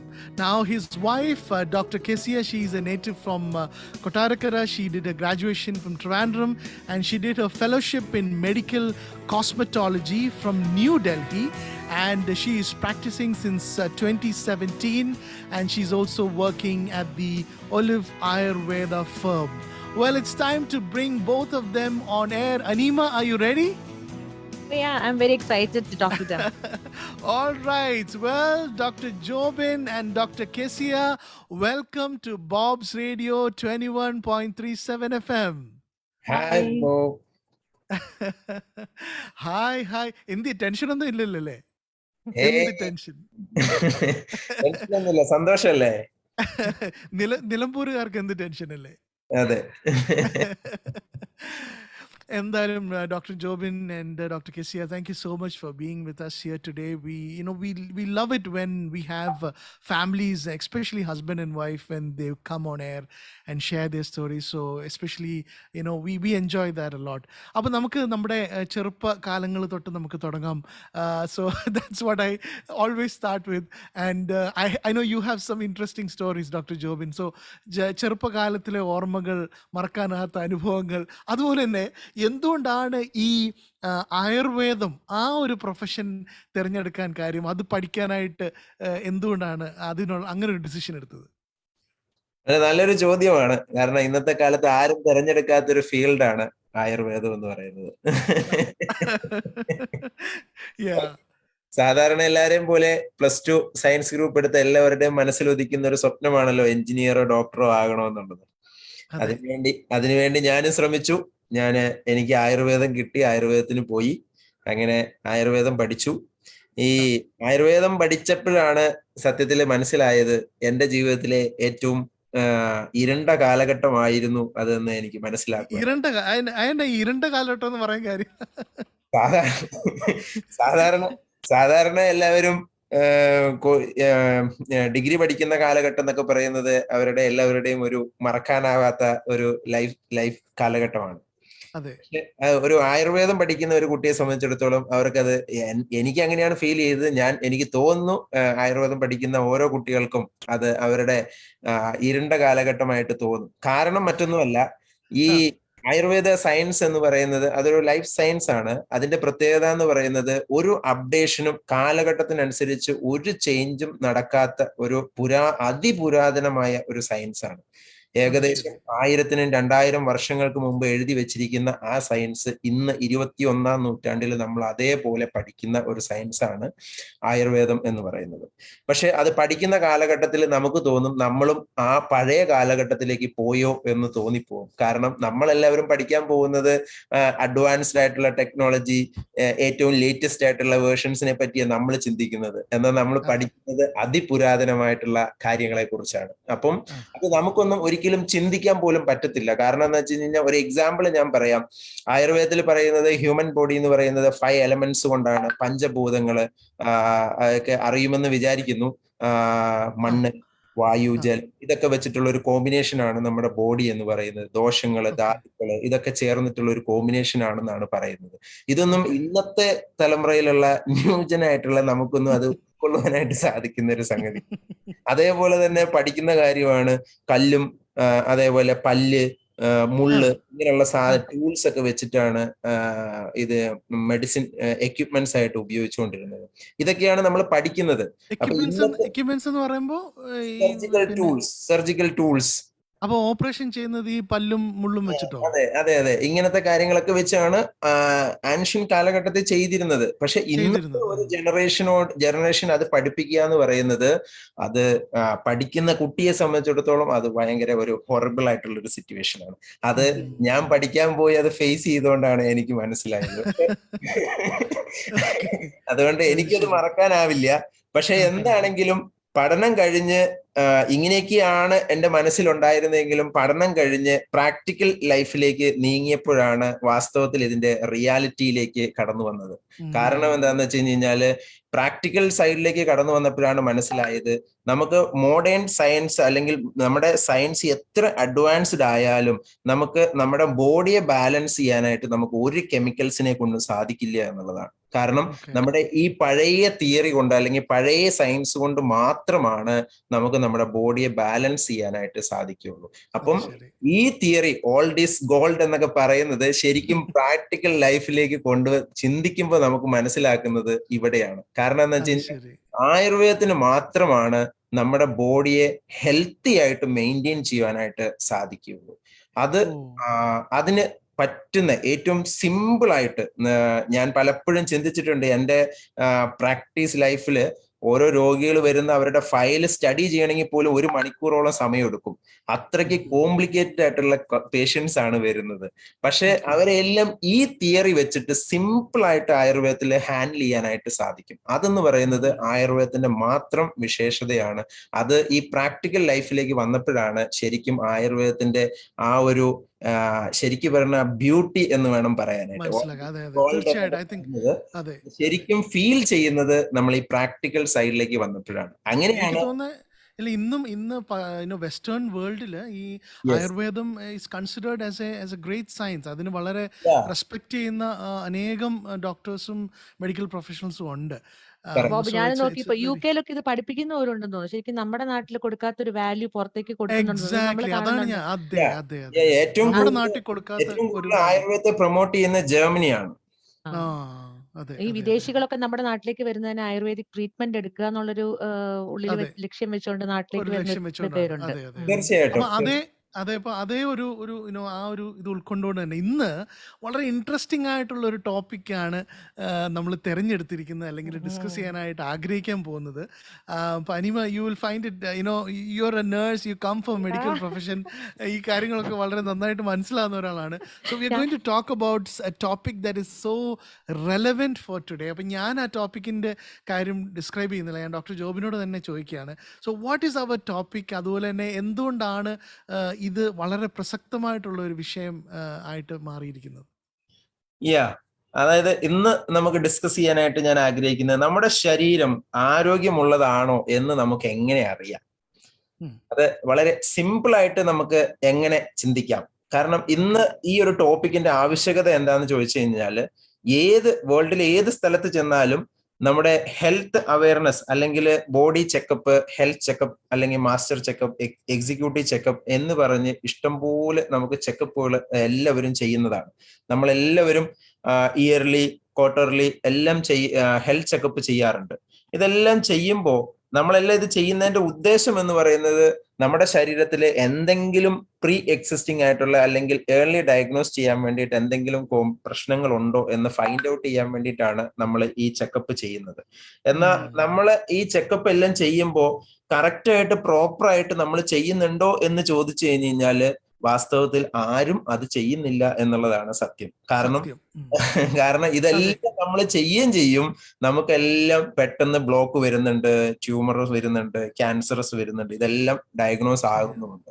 പക്ഷെ അതെന്തുകൊണ്ടാന്ന് വെച്ച് കഴിഞ്ഞാൽ proper ആയിട്ടുള്ള detail ആയിട്ടുള്ള ഒരു checkup, body checkup ചെയ്യണമെന്നുണ്ടെങ്കിൽ it's to expensive ആണ്. അപ്പോൾ അതുകൊണ്ട് സാധാരണ ആളുകൾ എന്ത് ചെയ്യുന്ന വെച്ച് കഴിഞ്ഞാൽ ജനറൽ ആയിട്ടുള്ള ഒരു ടെസ്റ്റ് നടത്തുന്നു, റൊട്ടീൻ ആയിട്ടുള്ള ഒരു ചെക്കപ്പ് നടത്തുന്നു, നമ്മളെല്ലാം സൈലന്റ് ആയിട്ട് ഇരിക്കും. പക്ഷെ നമ്മുടെ ബോഡി ഹെൽത്തി ആണോ എന്നുള്ളത് നമുക്ക് അറിയത്തും ഇല്ല. ഇതാണ് ഇന്ന് ആക്ച്വലി പ്രസന്റ് കണ്ടീഷനിൽ നടന്നുകൊണ്ടിരിക്കുന്നത്. അപ്പൊ ഞാൻ പറഞ്ഞു യെസ് അല്ല, അപ്പം ഞാൻ അതിനോടുള്ള ബന്ധത്തിൽ ഞാൻ ചോദിക്കുന്നത്, അത് നമ്മൾ ഈ എന്ത് പ്രശ്നം ഉണ്ടെങ്കിലും നമ്മൾ ഓടി ആശുപത്രിയിലേക്ക് പോവുക, അല്ലെങ്കിൽ ആ ഒരു ഡയഗ്നോസിസ് നമ്മൾ ഫോളോ ചെയ്യുക. ഒരു ഒപ്പീനിയൻ പോരെ, നമുക്ക് സെക്കൻഡ് ഒപ്പീനിയൻ വേണം, പിന്നെ നമുക്ക് തേർഡ് ഒപ്പീനിയൻ വേണം. ഇത് ഒരു പ്രോസസ്സാണ്. അപ്പം ഇപ്പം ഈ പറയുന്നത് എനിക്ക് മനസ്സിലായിടത്തോളം ഡോക്ടർ ജോബും പറയുന്നത് ഇത് നമുക്ക് വളരെ എളുപ്പത്തിൽ ചെയ്യാൻ പറ്റും. മാത്രമല്ല നമ്മുടെ ഹെൽത്ത് സിറ്റുവേഷൻ എങ്ങനെയുണ്ട്, എൻ്റെ ആരോഗ്യനില എങ്ങനെയുണ്ട് എന്നുള്ളത് പിന്നെ എനിക്ക് തന്നെ വീട്ടിൽ ഇരുന്നുകൊണ്ട് തന്നെ മനസ്സിലാക്കാനായിട്ട് സാധിക്കും, ഒരു പ്രശ്നം ഉണ്ടാകുന്നതിന് മുമ്പേ, അല്ലേ? അപ്പം അതാണോ നമ്മൾ ഇന്ന് ഡിസ്കസ് ചെയ്യുന്നത്, അതാണോ നമ്മൾ ചർച്ച ചെയ്യാൻ പോകുന്നത്? അതുപോലെ തന്നെ അതെങ്ങനെ സാധിക്കും? യെസ്, തീർച്ചയായിട്ടും നമ്മൾ അത് തന്നെയാണ് ഡിസ്കസ് ചെയ്യാൻ പോകുന്നത്. കാരണം എന്താണെന്ന് വെച്ച് കഴിഞ്ഞാല് നമുക്ക് ഒരു ഹെൽത്ത് ചെക്കപ്പോ കാര്യങ്ങളോ ഒന്നും ഇല്ലാതെ തന്നെ നമ്മുടെ ശരീരം ഹെൽത്തി ആണോ അല്ലയോ എന്നുള്ളത് നമുക്ക് വീട്ടിൽ തന്നെ നമുക്ക് പരിശോധിച്ചറിയാനായിട്ട് സാധിക്കും. അതിന് പഴയ കാലത്തിലേക്ക് പോവാണ്. ആയുർവേദം എന്ന് പറയുമ്പോൾ ഞാൻ ഓൾറെഡി പറഞ്ഞല്ലോ, പുരാതന സയൻസ് ആണെന്ന് പറഞ്ഞല്ലോ. അപ്പൊ പുരാതന കാലഘട്ടത്തെ വൈദ്യന്മാർ അല്ലെങ്കിൽ ഡോക്ടേഴ്സ് യൂസ് ചെയ്തുകൊണ്ടിരുന്ന മെത്തേഡ് എന്ന് പറയുന്നത്, ഏറ്റവും റെലവെന്റ് ആയിട്ട് അവർ യൂസ് ചെയ്തിരുന്നത് യൂറിൻ ടെസ്റ്റ് ആയിരുന്നു. യൂറിൻ സാമ്പിൾ എടുത്ത് ടെസ്റ്റ് ചെയ്യുന്ന സിസ്റ്റം ആയിരുന്നു ആദിമ കാലഘട്ടത്തിൽ ഉണ്ടായിരുന്നത്.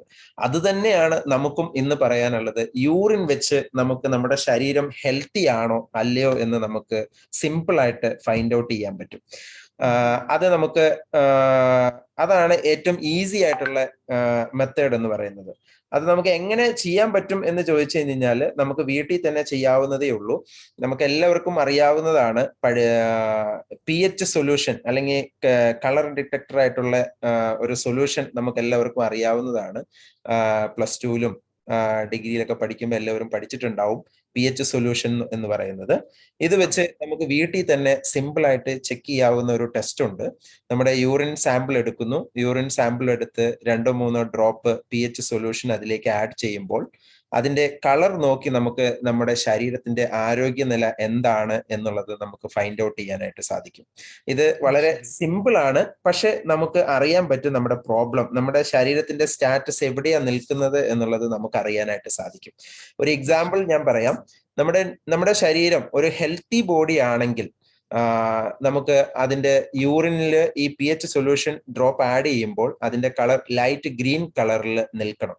എങ്കിൽ മാത്രമാണ് നമ്മുടെ ശരീരം ഹെൽത്തി. അത് ഹെൽത്തി എന്ന് പറയുന്നത് 100% ഹെൽത്തി ആയിരിക്കും. എന്ന് വെച്ച് കഴിഞ്ഞാൽ ഏതെങ്കിലും ഒരു ഓർഗൻ ഡാമേജോ അല്ലെങ്കിൽ എവിടെയെങ്കിലും ഒരു ബ്ലോക്കോ അല്ലെങ്കിൽ എവിടെയെങ്കിലും ഒരു ട്യൂമറോ എന്തെങ്കിലും ഒരു പ്രോബ്ലം ഉണ്ടെങ്കിൽ, ഈവൻ പ്രഗ്നൻസി വരെയും നമുക്ക് എന്ത് ചെയ്യാം, നിങ്ങൾക്ക് എല്ലാവർക്കും അറിയാം, പ്രഗ്നൻസി വരെയും ഡിറ്റക്ട് ചെയ്യാനായിട്ട് യൂറിൻ സാമ്പിൾസ് യൂസ് ചെയ്യാറുണ്ട്. അപ്പം ഒരു ഇൻഫെക്ഷൻ വന്നാലും യൂറിൻ നമുക്ക് അനലൈസ് ചെയ്യാൻ പറ്റും. അപ്പം ഇങ്ങനെ ഏത് കംപ്ലൈന്റ് ഉണ്ടെങ്കിലും നമുക്ക് യൂറിനിൽ ഫൈൻഡ് ഔട്ട് ചെയ്യാൻ പറ്റും. അപ്പം നമ്മുടെ ശരീരത്തിന് എന്തെങ്കിലും ഒരു അബ്നോർമാലിറ്റി ഉണ്ടെങ്കിൽ ഈ യൂറിൻ സാമ്പിൾ ഒരിക്കലും ലൈറ്റ് ഗ്രീൻ കളറിൽ നമുക്ക് കിട്ടത്തില്ല. അപ്പൊ നമുക്ക് മനസ്സിലാവാൻ പറ്റും നമ്മുടെ ശരീരത്തിന് എന്തോ സംതിങ് റോങ് ആണെന്നുള്ളത്. ഇതാണ് ഒരു സിമ്പിൾ മെത്തേഡ്. നമ്മുടെ ശരീരം ഹെൽത്തി ആണോ അല്ലയോ എന്നുള്ളത് നമുക്ക് ഫൈൻഡ് ഔട്ട് ചെയ്യാനായിട്ട് ഈസി ആയിട്ട് ചെയ്യാൻ പറ്റുന്ന ഒരു ഓപ്ഷൻ ആണ്. ഇത് ഈ pH സൊല്യൂഷൻ നമുക്ക് കടയിൽ വാങ്ങിക്കാൻ കിട്ടും? എങ്ങനെയാ അത്? ഏത് കടയിൽ കിട്ടും? എല്ലാ മെഡിക്കൽ സ്റ്റോറുകളിലും കെമിക്കൽ സ്റ്റോറുകളിലും നമുക്കിത് pH സൊല്യൂഷൻ അവൈലബിൾ ആണ്. കാരണം നമ്മുടെ വീട്ടിലെ വെള്ളത്തിന്റെ pH ലെവൽ നോക്കുവാനും മറ്റു കാര്യങ്ങൾക്കൊക്കെ നമ്മളെല്ലാം സാധാരണ യൂസ് ചെയ്യുന്ന ഒരു കെമിക്കലാണ് pH സൊല്യൂഷൻ എന്ന് പറയുന്നത്. Okay okay. I think Viju Alex ഒരു ചോദ്യം ചോദിക്കാനായിട്ട് ഇങ്ങനെ വെയിറ്റ് ചെയ്തിരിക്കുകയാണ്. Okay, doctor Jobin and doctor Kasia, അല്ലെ ഞാൻ എൻഗേജ് ചെയ്യാൻ പല ക്വസ്റ്റ്യൻസ് ഉണ്ടല്ലോ, എങ്കിലും ഞാൻ ചോദിക്കാൻ ആഗ്രഹിക്കുന്നത് ആയുർവേദത്തില് പിന്നെ ശല്യതന്ത്രം എന്നുള്ള നമ്മുടെ സർജറിയെ കുറിച്ച് ആദ്യം ചോദിക്കാം. അത് കേരളത്തിൽ ഇപ്പോൾ ചെയ്യുന്നുണ്ടോ? ആക്റ്റീവായിട്ട് ധൈര്യമായിട്ട് അങ്ങനെ ഇന്ത്യയിൽ എവിടെയെങ്കിലും ചെയ്യുന്നുണ്ടോ? തീർച്ചയായിട്ടും. കാരണം എന്താ വെച്ച് കഴിഞ്ഞാല് ശല്യതന്ത്രം എന്ന് പറയുന്നത് സർജറിയാണ്. അത് MD കോഴ്സ് ഉള്ളതാണ് ആയുർവേദത്തില്. എല്ലാ ഡിപ്പാർട്ട്മെന്റിലും MD കോഴ്സ് ഉണ്ട്. ഞാൻ എടുത്തിരിക്കുന്നത് ജനറൽ മെഡിസിൻ ആണ്. ഇപ്പം ചോദിച്ചത് ശല്യ ഡിപ്പാർട്ട്മെന്റ് ഇപ്പൊ ആരെങ്കിലും ഫോളോ ചെയ്യുന്നുണ്ടോ എന്നുള്ളതാണ്. കേരളത്തില് അതിന്റെ ആവശ്യമില്ല. കാരണം എന്താന്ന് വെച്ച് കഴിഞ്ഞാല് ഈവൻ MD പഠിക്കുന്നുണ്ടെങ്കിലും ആയുർവേദ ഡോക്ടേഴ്സിന് പ്രാക്ടിക്കൽ വളരെ കുറവാണ് കിട്ടുന്നത്. അപ്പൊ അതുകൊണ്ട് തന്നെ അത് എന്തുകൊണ്ടാന്ന് വെച്ച് കഴിഞ്ഞാൽ ആയുർവേദ ഹോസ്പിറ്റലില് OT സൗകര്യങ്ങൾ കുറവാണ്. ഇങ്ങനത്തെ ഫെസിലിറ്റീസ് എല്ലാം കുറവായതുകൊണ്ട് തന്നെ അവർ പഠിക്കുന്ന കാലഘട്ടത്തിൽ അവർക്ക് ട്രെയിനിങ്ങും കുറവാണ്. തിയറി മാത്രമേ പഠിക്കുന്നുള്ളൂ. കേരളത്തിൽ ഇത് ഉപയോഗിക്കുന്നുണ്ടോ എന്ന് ചോദിച്ചു കഴിഞ്ഞാൽ കേരളത്തിൽ ഇതിന്റെ ആവശ്യമില്ല. നമ്മുടെ ഏത് മുക്കിലും കോണിലും നമുക്ക് സർജൻ ഡോക്ടർമാർ അവൈലബിൾ ആണ്. അപ്പൊ അതുകൊണ്ട് ഒരു ആയുർവേദ ഡോക്ടർ സർജറി ചെയ്യേണ്ട ഒരു സാഹചര്യം കേരളത്തിൽ ഇല്ല. അതുകൊണ്ട് തന്നെ ആരും സർജറിക്ക് മുതിരാറും ഇല്ല. ഇനി കേരളത്തിന് ആയുർവേദത്തെ കുറിച്ച് പഠിക്കുമ്പോൾ നമ്മൾ ചിന്തിക്കുന്നത് സർജറി ഉണ്ടോന്ന് ഇപ്പൊ തന്നെ നമ്മൾ ചിന്തിച്ചുകൊണ്ടിരിക്കുന്നു. ഇപ്പൊ കേൾക്കുമ്പോൾ ആയുർവേദത്തിൽ സർജറി ഉണ്ടോ എന്നുള്ളത്. അത് ഈ ചോദ്യം വന്നതിന്റെ റീസൺ മനസ്സിലായി. ഈ കഴിഞ്ഞ ഒരു 6 മാസം മുമ്പ് നമ്മുടെ ഇന്ത്യൻ ഗവൺമെന്റ് പുതിയ നിയമം ഇറക്കി. ആയുഷ് ഡിപ്പാർട്ട്മെന്റിലുള്ള ഡോക്ടേഴ്സിന് എല്ലാവർക്കും മോഡേൺ മെഡിസിൻ പ്രാക്ടീസ് ചെയ്യാം, സർജറി ചെയ്യാം എന്നുള്ള നിയമം പാസ്സാക്കി. ഇപ്പം അറ്റ് പ്രസന്റ് എനിക്കും സർജറി ചെയ്യാനുള്ള റൈറ്റ് ഉണ്ട്. പക്ഷെ ഞാൻ ഒരിക്കലും സർജറി ചെയ്യാം എന്ന് പറഞ്ഞാൽ എൻ്റെ അടുത്ത് ഒരു രോഗിയും വരത്തില്ല കേരളത്തിൽ. പക്ഷെ ആക്ച്വലി ഈ റൂൾസ് കൊണ്ടുവന്ന എന്തിനാന്ന് വെച്ച് കഴിഞ്ഞാൽ ഔട്ട് ഓഫ് കേരളയിലുള്ള ഡോക്ടേഴ്സിന് വേണ്ടിയിട്ടാണ്. കാരണം എന്താന്ന് വെച്ച് കഴിഞ്ഞാൽ ഔട്ട് ഓഫ് കേരളയില് ഗ്രാമപ്രദേശങ്ങളിലുള്ള ഗവൺമെന്റ് ഡിസ്പെൻസറികളിൽ വർക്ക് ചെയ്യാനായിട്ട് ഒരു MBBS ഡോക്ടറെ പോലും ലഭിക്കാത്തതിന്റെ കാരണത്താൽ ഗവൺമെന്റ് പോസ്റ്റ് ചെയ്തിരിക്കുന്നത് ആയുർവേദ ഹോമിയോ ഡോക്ടേഴ്സിനെയാണ് അവിടെ അലോപ്പതി ഡോക്ടറായിട്ട് പോസ്റ്റ് ചെയ്തിരിക്കുന്നത്. അപ്പം അവിടെ ഒരു ആക്സിഡന്റ് അല്ലെങ്കിൽ ഒരു ട്രോമ എന്തെങ്കിലും വന്ന് ഒരു പേഷ്യന്റ് ഡെത്ത് ആയി പോയാൽ അവരുടെ കംപ്ലൈൻസ് കോടതിയിൽ എത്തുമ്പോൾ അവിടെ ഫേസ് ചെയ്യുന്ന ഡോക്ടറാണ് പ്രോബ്ലം ഫേസ് ചെയ്യുന്നത്. ആയുർവേദ ഡോക്ടറായ നിങ്ങൾ എങ്ങനെ ഈ രോഗിയെ ട്രീറ്റ് ചെയ്തു എന്നുള്ള ചോദ്യം വരും. അപ്പൊ അങ്ങനെ ഡോക്ടേഴ്സിന്റെ സൈഡ് ക്ലിയർ ചെയ്യാൻ വേണ്ടിയിട്ട്, അതായത് കോടതിയിൽ അവർക്ക് പ്രശ്നമില്ലാതിരിക്കാൻ വേണ്ടി ഗവൺമെന്റ് എടുത്ത ഡിസിഷൻ ആണ് ആയുർവേദ ഡോക്ടേഴ്സിന് മോഡേൺ മെഡിസിൻ പ്രാക്ടീസ് ചെയ്യാനുള്ള റൈറ്റ് വേണം എന്നുള്ള നിലയിൽ ആയുഷ് സബ്മിറ്റ് ചെയ്യും, കോടതിയിൽ നിന്ന് ആ നിയമം പാസ്സാക്കി എടുക്കുകയും ചെയ്തു. അത് ആക്ച്വലി ഇപ്പോൾ പ്രാബല്യത്തിലുണ്ട്. അത് വേറൊന്നിനുമല്ല, ഈ കേരളത്തിൽ നമുക്ക് ആ നിയമത്തിന് വലിയ യൂസ് ഇല്ല. കാരണം കേരളത്തിൽ ഏത് മുക്കിലും കോണിലും സർജൻ അവൈലബിൾ ആണ്. പക്ഷെ കേരളം വിട്ടു കഴിഞ്ഞു കഴിഞ്ഞാൽ സർജൻ പോയിട്ട് ഒരു MBBS ഡോക്ടറെ പോലും കിട്ടാത്ത ഗ്രാമങ്ങൾ ഒരുപാടുണ്ട്. അപ്പൊ അവിടെ ഡെലിവറി വരെയും എടുക്കുന്നത് ആയുർവേദ ഡോക്ടേഴ്സ് ആണ്. അല്ലേ ബോബ്, നമ്മളൊന്നും അറിഞ്ഞിട്ട് പോലും ഇല്ല ഇങ്ങനെയൊക്കെ കാര്യങ്ങൾ നടക്കുന്നുണ്ടെന്ന്. അല്ല, അതിന്റെ ഇടയ്ക്ക് അനീമ വേറൊരു കാര്യം കൂടെ, നമുക്ക് ഡോക്ടർ കെസി അവിടെ ഒന്നും മിണ്ടാതെ നിപ്പുണ്ട്. അതെ, ഞാൻ ഓർക്കായിരുന്നു, ഞാനൊന്ന് ചോദിക്കട്ടെ, നിങ്ങൾ എനിക്ക് സമയം തരൂ. അതെ, ഡോക്ടർ കെസിയോട് ചോദ്യം ചോദിക്കട്ടെ? ഞാന് ചോദിച്ചോട്ടെ? ഓക്കെ. അല്ലെ, ആരെങ്കിലും പറഞ്ഞാൽ മതി. എന്റെ ഡൗട്ടുകളാണ്. നമ്മളിപ്പോ വിങ്ക എന്ന് പറഞ്ഞൊരു സസ്യം ഉണ്ടല്ലോ, വിങ്ക. ഓക്കെ, അതിന്റെ നമ്മള് അലോപ്പതി മെഡിസിൻ ആണെങ്കിൽ അതിനെ കറക്റ്റ് തന്നെ എക്സ്ട്രാക്ട് ചെയ്ത് എന്താണ് അതിന്റെ ഇൻഗ്രീഡിയൻസ് എന്ന് വെച്ചിട്ടാണ് അതിനെ സെപ്പറേറ്റ് ചെയ്തിട്ടാണ് നമ്മളതൊരു മെഡിസിനായിട്ട് യൂസ് ചെയ്യുന്നത്. പക്ഷേ ആയുർവേദത്തെ കണ്ട എന്റെ ഒരു ആരോപണമാണ് അത് സമൂലം ഉപയോഗിക്കും. അപ്പോൾ ഗുണമുള്ളതും പിന്നെ വിഷമുള്ളതുമായിട്ടുള്ള കാര്യങ്ങളാണ് ഉള്ളിലോട്ട് പോകുന്നത്. അപ്പോൾ എപ്പോഴും നമ്മൾ നോക്കുമ്പോൾ അപ്പൊ അതിന്റെ അതൊരു ഇതല്ലേ ആണ് ചോദിക്കുന്നത്. മീൻസ് അതിനെക്കുറിച്ച് എങ്ങനെ പറയാൻ കഴിയും? മീൻസ് അപ്പൊ ആയുർവേദത്തില് എനിക്ക് തോന്നുന്നു അത് ഡിസ്കസ് ചെയ്യണമെങ്കിൽ നമുക്ക് കുറെ മണിക്കൂറുകൾ വേണ്ടി വരും. അല്ല, എനിക്ക് തോന്നുന്നു നമുക്ക് അതൊരു ലാർജ് ഒരു വാസ്റ്റ് ടോപ്പിക് ആണ്. നമുക്ക് I think we need more time to discuss on that. എനിക്ക് തോന്നുന്നു നമുക്ക് ആ ഒരു ഒരു മിനിറ്റ് അത് പറഞ്ഞോ. ഈ ചെടി സമൂലം യൂസ് ചെയ്യുമ്പം അത് ഡയറക്റ്റ് ഇൻടേക്ക് അല്ല ചെയ്യുന്നത്. ആക്ച്വലി ആയുർവേദത്തിൽ അത് ഡിക്കോക്ഷൻ മെത്തേഡിലാണ് നമ്മൾ യൂസ് ചെയ്യുന്നത്. ഓക്കെ, ഡിക്കോക്ഷൻ മെത്തേഡിലെ പ്രത്യേകത എന്താന്ന് വെച്ച് കഴിഞ്ഞാൽ ആയുർവേദത്തിൽ എപ്പോഴും സജസ്റ്റ് ചെയ്യുന്നത് ഒരു ചെടിയും ഡയറക്റ്റ് ഇൻടേക്ക് ചെയ്യാനായിട്ട് അലോ ചെയ്യുന്നില്ല. ഓക്കെ, എപ്പോഴും ഡിക്കോക്ഷൻ മെത്തേഡാണ് യൂസ് ചെയ്യുന്നത്. അത് എന്തിനാ അങ്ങനെ യൂസ് ചെയ്യുന്നതെന്ന് വെച്ച് കഴിഞ്ഞാൽ അതിൽ ഒരു പക്ഷേ ഏതൊരു ചെടി എടുത്താലും ആ ചെടിയിൽ ഹാംഫുൾ ആയിട്ടുള്ള ഹോർമോൺസ് ഉണ്ടാകും, സ്റ്റിറോയിഡ്സ് ഉണ്ടാകും, എന്തും ഉണ്ടാകാം. അപ്പം അതിനെ നമ്മുടെ ശരീരത്തിൽ ഹാംഫുൾ ആയിട്ടുള്ളത് വരാതിരിക്കാൻ വേണ്ടിയിട്ടാണ് വാട്ടർ സോലുബിൾ ആയിട്ടുള്ള ഏത് സാധനവും നമ്മുടെ ബോഡിയിൽ വന്നാലും നമ്മുടെ കിഡ്നിക്ക് അത് ഈസി ആയിട്ട് ഫിൽട്ടർ ചെയ്യാനായിട്ട് സാധിക്കും. എന്നാൽ നമ്മൾ ഡയറക്റ്റ് ഹോൾ പ്ലാന്റ് അങ്ങനെ നമ്മൾ ഡയറക്റ്റ് ലീഫോ കാര്യങ്ങളോ ഡയറക്റ്റ് കൺസ്യൂം ചെയ്യുകയാണെന്നുണ്ടെങ്കിൽ അതിൽ വാട്ടർ സോലുബിൾ അല്ലാത്ത ഹാംഫുൾ ആയിട്ടുള്ള കണ്ടന്റ് കൂടി നമ്മുടെ അകത്തേക്ക് ചെല്ലും. അത് നമ്മുടെ കിഡ്നിക്ക് ഫിൽട്ടർ ചെയ്യാൻ സാധിക്കാതെ വരും. അതാണ് നമ്മുടെ ബോഡിയിൽ ഹാംഫുൾ ഉണ്ടാക്കുന്നത്. അതുകൊണ്ട് ആയുർവേദത്തിൽ എപ്പോഴും ഡിക്കോക്ഷൻ മെത്തേഡാണ് സേഫസ്റ്റ് മെത്തേഡ് ആയിട്ട് പറയുന്നത്. അപ്പൊ ഡിക്കോക്ഷൻ ആക്കി നമ്മൾ യൂസ് ചെയ്യുകയാണെങ്കിൽ ഈവൻ അതിനകത്ത് ഹാംഫുൾ ആയിട്ടുള്ളത് ഉണ്ടെങ്കിൽ പോലും നമ്മുടെ കിഡ്നി അതെന്ത് ചെയ്യും, ഈസി ആയിട്ട് ഫിൽട്ടർ ചെയ്യും. ഓക്കെ, നമുക്ക് നമ്മുടെ ഓൺലൈൻ ചാനൽസിലും ഫേസ്ബുക്കിലും അതുപോലെ തന്നെ സൂമിലും നമുക്ക് ക്വസ്റ്റ്യൻസ് വരുന്നുണ്ട്. I think dear listeners, dear friends, if you have questions keep sending them to us on our chat, and we'll try to get Dr. Jobin and Dr. Kesia to answer some of them. Over to you, Anima. നമുക്ക് doctor കെസിയെ നമുക്ക് ഇതിനകത്ത് involve ചെയ്യണം. നമ്മളിതൊരു ഇച്ചിരൂടെ വലിയ vast ആയിട്ടുള്ളൊരു എപ്പിസോഡായിട്ട് നമ്മൾ ഇത് ചെയ്യേണ്ടതാണെന്ന് തോന്നുന്നു പോകും. കാരണം ആൾക്കാർക്ക് കുറച്ചുകൂടി ഇൻട്രസ്റ്റിംഗ് ആയിട്ടുള്ള ടോപ്പിക് അത് തന്നെ, ഒരുപാട് ചോദ്യങ്ങൾ വരുന്നുണ്ട്. അപ്പൊ നന്നായിട്ട് പഠിച്ച ഒരു വ്യക്തിക്ക് ഇത് ചെയ്യാൻ കഴിയത്തുള്ളൂ. അത് പാരമ്പര്യ വൈദ്യന്മാരൊക്കെ ഇങ്ങനെ സമൂലം ചെയ്യുന്നതിനെ കുറിച്ച് അതാണ് ഞാൻ കൺസേൺ ഞാൻ ഉന്നയിച്ചത്. ശരിയാണ്. സോ ഡോക്ടർ കെസിയ, നമ്മളിപ്പം വന്നെത്തി നിൽക്കുന്ന നമ്മുടെ കാലഘട്ടം തന്നെ we have divided into two, like pre Covid and post Covid. So most challenging ആയിട്ടുള്ള കേസസ് എന്തൊക്കെയാണ് ഇപ്പം പോസ്റ്റ് കോവിഡ് ആയിട്ടുള്ള ഡോക്ടർ കെസിയ ഹാൻഡിൽ ചെയ്തിരിക്കുന്ന മോസ്റ്റ് ചാലഞ്ചിങ് ആയിട്ടുള്ള കേസസിനെ കുറിച്ചൊന്ന് പറയാമോ? Hi. Actually, we have many COVID-19 record. We are having COVID-19 recovered patients in our hospital, and this recovered patients continue to experience fatigue and body ache, cough, difficulty in breathing. We are getting more cases with body pain, breathing difficulties, lung infections, and allergic issues. People who already have this low backache or knee joint pain experiences an aggravated pain over these areas, and they typically report pain in their back and shoulders. And also neuropathic pain is quite common after a prolonged ICU stay. It seems very challenging treating post-COVID body pain and other issues because there is no fixed timeline is attached to the effects of post-COVID syndrome. That's true. Actually, for me also, it was like I had COVID 2 times. The second time I started with a severe headache, and that headache, it's still, I have still having that headache in between, To overcome it faster, we have to give more proper care and follow up to these patients. In our hospital, we provide Ayurveda Panchakarma treatments, and it includes body massage, Kiri treatments for this bone and body muscle pains, and give good relief to these conditions. When we get cases with cough, breathing issues, accumulation of sputum, we give them lung cleansing treatments, and also that is included in Ayurveda Panchakarma cleansing procedures.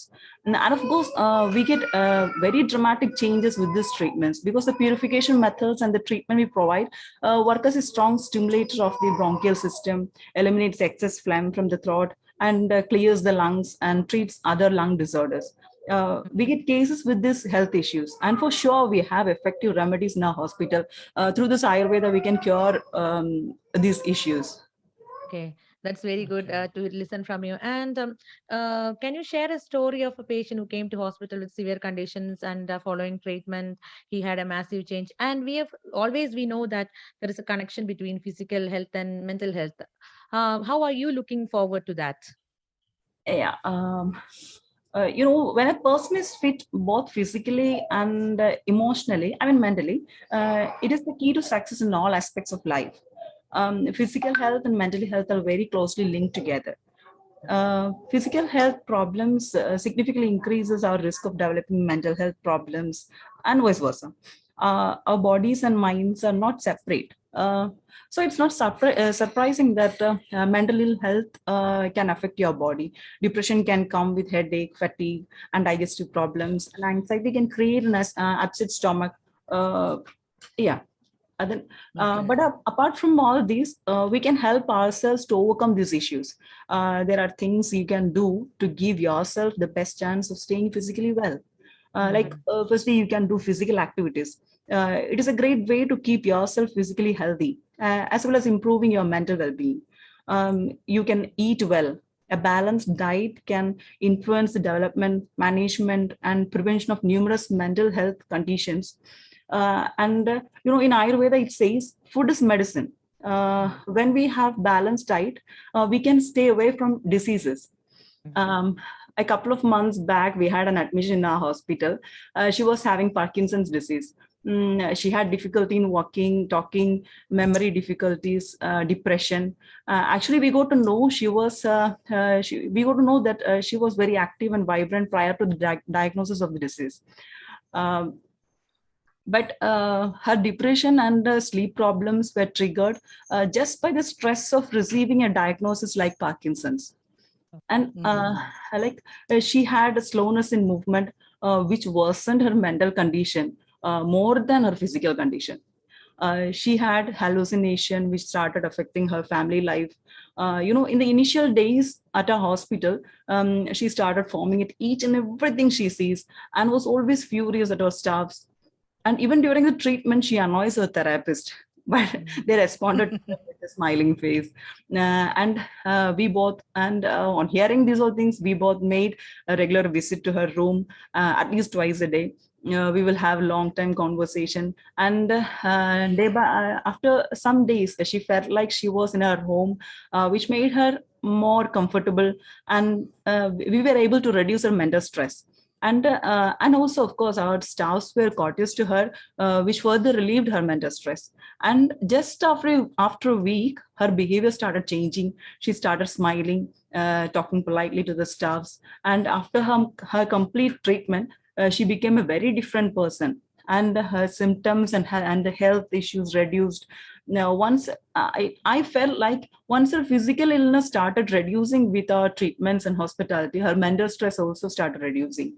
And that's why I said in the beginning, physical and mental health are very closely linked. Once we are physically and mentally fit, we are completely fit. Yes, absolutely. I mean, thank you so much, for explaining that so well.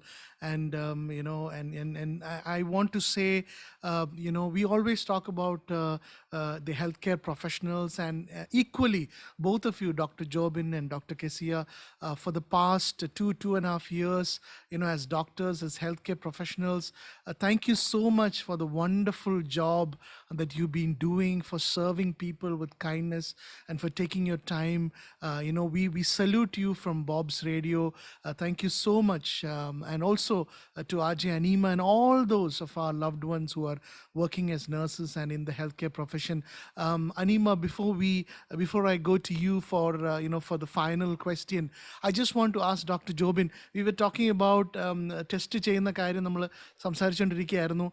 അത് പിന്നെ അതിനോടുള്ള ബന്ധത്തിൽ അതുപോലെ തന്നെ നമ്മുടെ colour, ആ ഒരു PH ടെസ്റ്റിൽ കൂടെ, കളറിൽ കൂടെ നമുക്ക് നമ്മുടെ ആരോഗ്യത്തിൻ്റെ അല്ലെങ്കിൽ ശരീരത്തിൻ്റെ ആരോഗ്യ നില നമുക്ക് മനസ്സിലാക്കാനായിട്ട് സാധിക്കും. അതോടുള്ള ബന്ധത്തിൽ എന്തെങ്കിലും do you want to add anything more? ഒരു കാര്യം കൂടി ഞാൻ പറയാം. ജസ്റ്റ് നമ്മൾ ടെസ്റ്റിന്റെ കാര്യം പറഞ്ഞു. നമ്മൾ നോർമൽ ഹെൽത്തി ബോഡി ആണെങ്കിൽ ലൈറ്റ് ഗ്രീൻ കളറിലാണ് വരേണ്ടത് എന്ന് ഞാൻ പറഞ്ഞു. ഇനി നമ്മൾ തന്നെ വീട്ടിൽ ടെസ്റ്റ് ചെയ്യുകയാണെന്നുണ്ടെങ്കിൽ ഞാനൊരു എക്സാമ്പിൾ പറയാം. നമുക്ക് ഒരു ഡയബറ്റിക് പേഷ്യന്റ് ആണ്, അല്ലെങ്കിൽ ഒരു കൊളസ്ട്രോള്, BP ഇങ്ങനെ ഒരു പ്രോബ്ലം ഉള്ള ഒരു പേഷ്യന്റ് ആണ് ഈ ചെക്ക് ടെസ്റ്റ് നടത്തുന്നതെങ്കിൽ ആ വ്യക്തിയുടെ യൂറിൻ സാമ്പിൾ എന്ന് പറയുന്നത് ഡാർക്ക് റെഡിഷ് ബ്രൗൺ കളറിലായിരിക്കും ആ യൂറിൻ സാമ്പിൾ. അപ്പം നമുക്ക് മനസ്സിലാവും എത്രമാത്രം നമ്മുടെ ബോഡി ഹാംഫുൾ ആണ് എന്നുള്ളത് നമുക്ക് അതിൽ നിന്ന് മനസ്സിലാവും. ഞാനൊരു എക്സാമ്പിൾ ആണ് പറഞ്ഞത്. അപ്പം ഈ ടെസ്റ്റ് കൊണ്ട് നമുക്ക് ഉപകരിക്കുന്ന എന്താന്ന് വെച്ച് കഴിഞ്ഞാൽ, നമുക്ക് ഇതിനെ എങ്ങനെ ഓവർകം ചെയ്ത് ലൈറ്റ് ഗ്രീൻ കളറിലേക്ക് നമുക്ക് എങ്ങനെ എത്തിക്കാം എന്ന് നമ്മൾ ട്രൈ ചെയ്യുക. അതിനുവേണ്ടി നമുക്ക് എന്തൊക്കെ ചെയ്യാൻ പറ്റും? നമുക്ക് ചെയ്യാൻ പറ്റുന്നത് നമ്മുടെ ബോഡിയെ നമ്മൾ ഹെൽത്തി ആയിട്ട് മെയിൻറ്റെയിൻ ചെയ്യുക, ബാലൻസ് ചെയ്യുവാനായിട്ട് നമ്മൾ ട്രൈ ചെയ്യുക. അതിന് നമുക്ക് ചെയ്യാനായിട്ട് സാധിക്കുന്നത് എന്താണെന്ന് വെച്ച് കഴിഞ്ഞാല് നമ്മുടെ ഫസ്റ്റ് ഓഫ് ഓൾ നമ്മുടെ ബോഡി എക്സ്ക്രീറ്ററി സിസ്റ്റം ബാലൻസ് ചെയ്യുക എന്ന് വെച്ച് കഴിഞ്ഞാൽ നമ്മുടെ മോഷൻ കറക്റ്റ് ആകണം, നമ്മുടെ യൂറിൻ കറക്റ്റ് ആകണം. അതേപോലെ ഇമ്പോർട്ടന്റ് ആണ് നമ്മുടെ വിയർപ്പ്, സ്വെറ്റിംഗ്.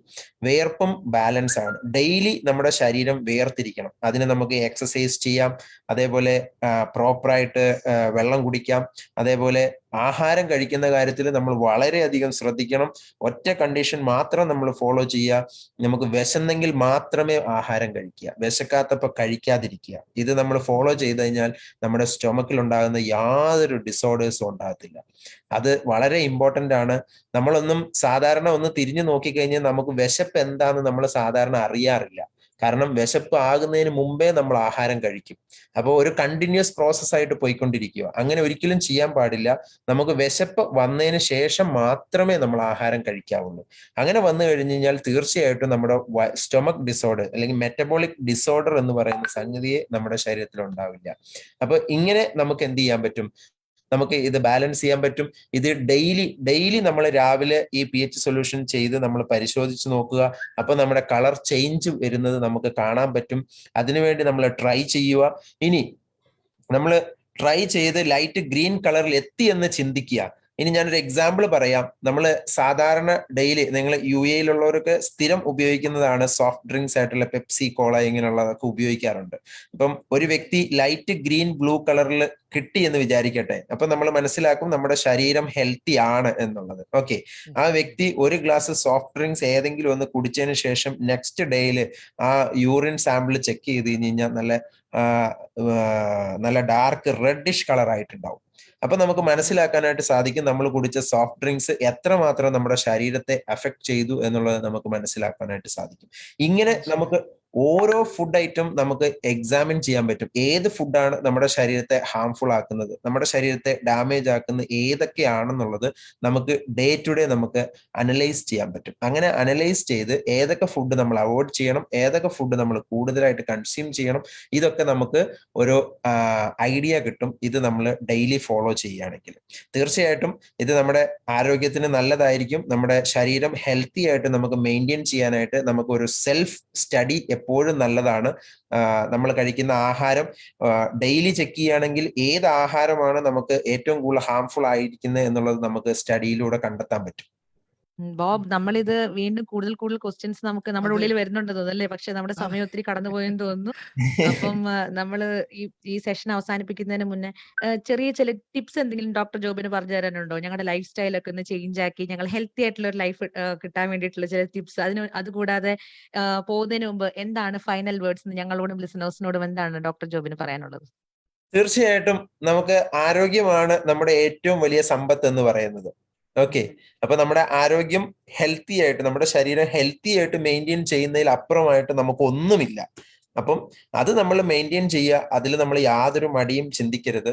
അപ്പം ചില കാര്യങ്ങൾ മാത്രം നമ്മൾ ശ്രദ്ധിച്ചാൽ മതി. നമ്മുടെ ശരീരം കൃത്യമായിട്ട് വേർക്കുക, നമ്മുടെ ആഹാരം ഹെൽത്തി ആയിട്ടുള്ള ഫുഡ് കഴിക്കുക. അതിൽ തന്നെ നമ്മൾ ശ്രദ്ധിക്കേണ്ടത് നമ്മുടെ ബോഡി എപ്പോഴും ആൽക്കലൈൻ മീഡിയമാണ്. അപ്പം ആൽക്കലൈൻ മീഡിയം ആയിരിക്കണം നമ്മുടെ ആഹാര ക്രമീകരണം. ആ നിലയിൽ മെയിൻറ്റെയിൻ ചെയ്തെങ്കിൽ മാത്രമേ നമ്മുടെ ശരീരം ലോങ് ലൈഫിൽ ഈസി ആയിട്ട് ഹെൽത്തി ആയിട്ട് മുമ്പോട്ട് പോകത്തുള്ളൂ. അപ്പോൾ നമ്മൾ കുടിക്കേണ്ട വെള്ളമാണെങ്കിൽ ആൽക്കലൈൻ വാട്ടർ യൂസ് ചെയ്യുക. അതേപോലെ ഓക്സിജനേറ്റഡ് ആയിട്ടുള്ള അയണൈസ്ഡ് ആയിട്ടുള്ള വാട്ടർ യൂസ് ചെയ്യുക. അപ്പം എസ്പെഷ്യലി മിഡിൽ ഈസ്റ്റിലുള്ളവർക്കൊക്കെ RO ഫിൽറ്ററിലൂടെ വരുന്ന വെള്ളമായിരിക്കും നിങ്ങൾ എല്ലാവരും യൂസ് ചെയ്യുന്നത്. അപ്പൊ അങ്ങനെയുള്ളവരൊക്കെ ശ്രദ്ധിക്കുക. RO ഫിൽറ്റർ എന്ന് പറയുന്നത് പ്യുവർ H2O വാട്ടർ ആയിരിക്കും. അതിനകത്ത് മിനറൽ ഉണ്ടാവില്ല, ഒന്നും ഉണ്ടാവില്ല. പ്യുവർ H2O വാട്ടർ ആയിരിക്കും. അത് നമ്മുടെ ശരീരത്തിന് യാതൊരു ഗുണവും തരത്തില്ല. അപ്പം അങ്ങനെയുള്ളവർ എന്ത് ചെയ്യുക, എക്സ്ട്രാ മിനറൽ കാട്രിഡ്ജ് ആഡ് ചെയ്തിട്ട് യൂസ് ചെയ്യുക. ഓക്കെ, മിനറലൈസ്ഡ് വാട്ടർ ആണ് നമ്മൾ ഉപയോഗിക്കേണ്ടത്. അപ്പം ആ വെള്ളം യൂസ് ചെയ്യുക. അത് ചെയ്യുമ്പോൾ നമ്മുടെ ശരീരത്തിന് തന്നെ വ്യത്യാസം ഫീൽ ചെയ്യും. ആൽക്കലൈൻ വാട്ടർ യൂസ് ചെയ്യുക. പിന്നെ നമ്മുടെ ബോഡി നമുക്ക് ആൽക്കലൈൻ മീഡിയത്തിൽ ബാലൻസ് ചെയ്യാനായിട്ട് ഏറ്റവും ബെസ്റ്റ് ആണ് ഗ്രീൻ വെജിറ്റബിൾസ് അല്ലെങ്കിൽ ഗ്രീൻ. എനിക്ക് തോന്നുന്നു ബോക്സിൽ ലാസ്റ്റ് വീക്കിൽ ഡിസ്കസ് ചെയ്തിരുന്നു എന്ന് തോന്നുന്നു ഗ്രീൻ ജ്യൂസ്. ആ ഗ്രീൻ ജ്യൂസ് വളരെ നല്ലതാണ്. ആൽക്കലൈൻ മീഡിയം നമ്മുടെ ബോഡി ആൽക്കലൈനിറ്റി കീപ്പ് ചെയ്യാനായിട്ട് ഏറ്റവും വളരെ നല്ലതാണ് ആ കാര്യങ്ങളെല്ലാം ഫോളോ ചെയ്യുന്നത്. അതിനെല്ലാം ഉപരിയായിട്ട് നമ്മുടെ ശരീരം ഹെൽത്തി ആയിട്ട് മെയിൻറ്റെയിൻ ചെയ്യാനായിട്ട് അവരവർ ട്രൈ ചെയ്യുക.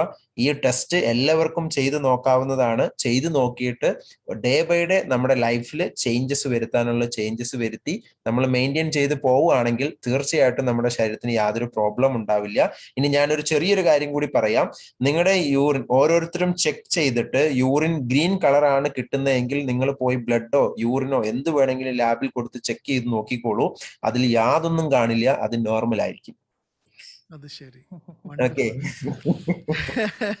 I think we need to continue this. അതുപോലെ തന്നെ നമുക്ക് ഈ മെഡിക്കൽ കോസ്മെറ്റിക് ആ ഒരു സൈഡിലേക്ക് നമ്മൾ കോസ്മെറ്റോളജി അതെ ആ സൈഡിലേക്ക് പോയിട്ടില്ല. അപ്പം അതെ ഡോക്ടർ കെസിയുടെ സ്പെഷ്യലൈസേഷൻ നമ്മൾ തൊട്ടിട്ടേ ഇല്ല. അപ്പോൾ may be we will do another session four talking about that side of the profession. നിങ്ങൾക്ക് കൂടുതൽ കാര്യങ്ങൾ അറിയണമെങ്കിൽ just visit www.oliveayurveda.com, or you can get in touch with us and we will help you to talk to Dr. Jobin and Dr. Kesia, and you can make use of their services as well. നമുക്ക് ഒരു ചോദ്യം വന്നിട്ടുണ്ട്, testing kit എവിടെ കിട്ടും എന്നൊരു ചോദ്യം doctor വന്നിട്ടുണ്ട്. Testing kit എവിടെ കിട്ടും? എല്ലാ മെഡിക്കൽ സ്റ്റോറിലും അവൈലബിൾ ആയിരിക്കും. എല്ലാ മെഡിക്കൽ സ്റ്റോറിലും അവൈലബിൾ ആയിരിക്കും. ഓക്കെ, അതിന് കൂടുതൽ ഡീറ്റെയിൽസ് അറിയണമെങ്കിൽ just get in touch with us and we will help you to find those kits as well. എന്തായാലും doctor Jobin and doctor Kezia ഇന്ന് വന്നതിൽ വളരെ സന്തോഷം. ഞങ്ങളുടെ ലൈഫിലെ ഈ ഒരു ഇരുണ്ട കാലഘട്ടം മാറി ഇതൊക്കെ ഫോളോ ചെയ്തൊരു പ്രകാശമുള്ള ഒരു കാലഘട്ടത്തേക്ക് വരുവാനായിട്ട് ഞങ്ങളെ സഹായിക്കുന്നതിനും ഞങ്ങൾക്ക് വെരി ഇൻട്രസ്റ്റിംഗ് ടോപ്പിക് ആയിരുന്നു. ഇപ്പം മനസ്സിലായില്ലേ ബോബിന്? സോഫ്റ്റ് എല്ലാം നിർത്തിക്കോളൂ, വെള്ളത്തിലേക്ക് അതെ അതെ. അല്ല, ഈ എന്റെ സൈഡിൽ തുറന്നു വെച്ചിരിക്കുന്ന ഈ സോഫ്റ്റ് ഡ്രിങ്ക് ഞാൻ എന്ത് ചെയ്യുമെന്നാ വിചാരിക്കുന്നത്? കളയണമല്ലോ. അത് ആക്ച്വലി പറഞ്ഞാൽ മനസ്സിലാവില്ല. അത് ടെസ്റ്റ് ചെയ്ത് നോക്കി feel ചെയ്തെങ്കിലേ മനസ്സിലാവത്തുള്ളൂ. Yes, very important. Well, to all our friends out there, do test and do test it yourself, see the results for yourself, and definitely it's going to bring a big change. So I hope you've enjoyed this session. Again, Dr. Jobin and Dr. Kesia, we love you for coming on Bob's Radio. Thank you so much for joining us today. Thank you, Bob and RJ. Yeah, thank you. Thank you so Anima? much. Thank you so much. Yeah, I'm so happy to hear to them. We got many new information, and I missed our RJ JC this time. Yes, that's the one person we missed today. RJ JC would have loved today's session.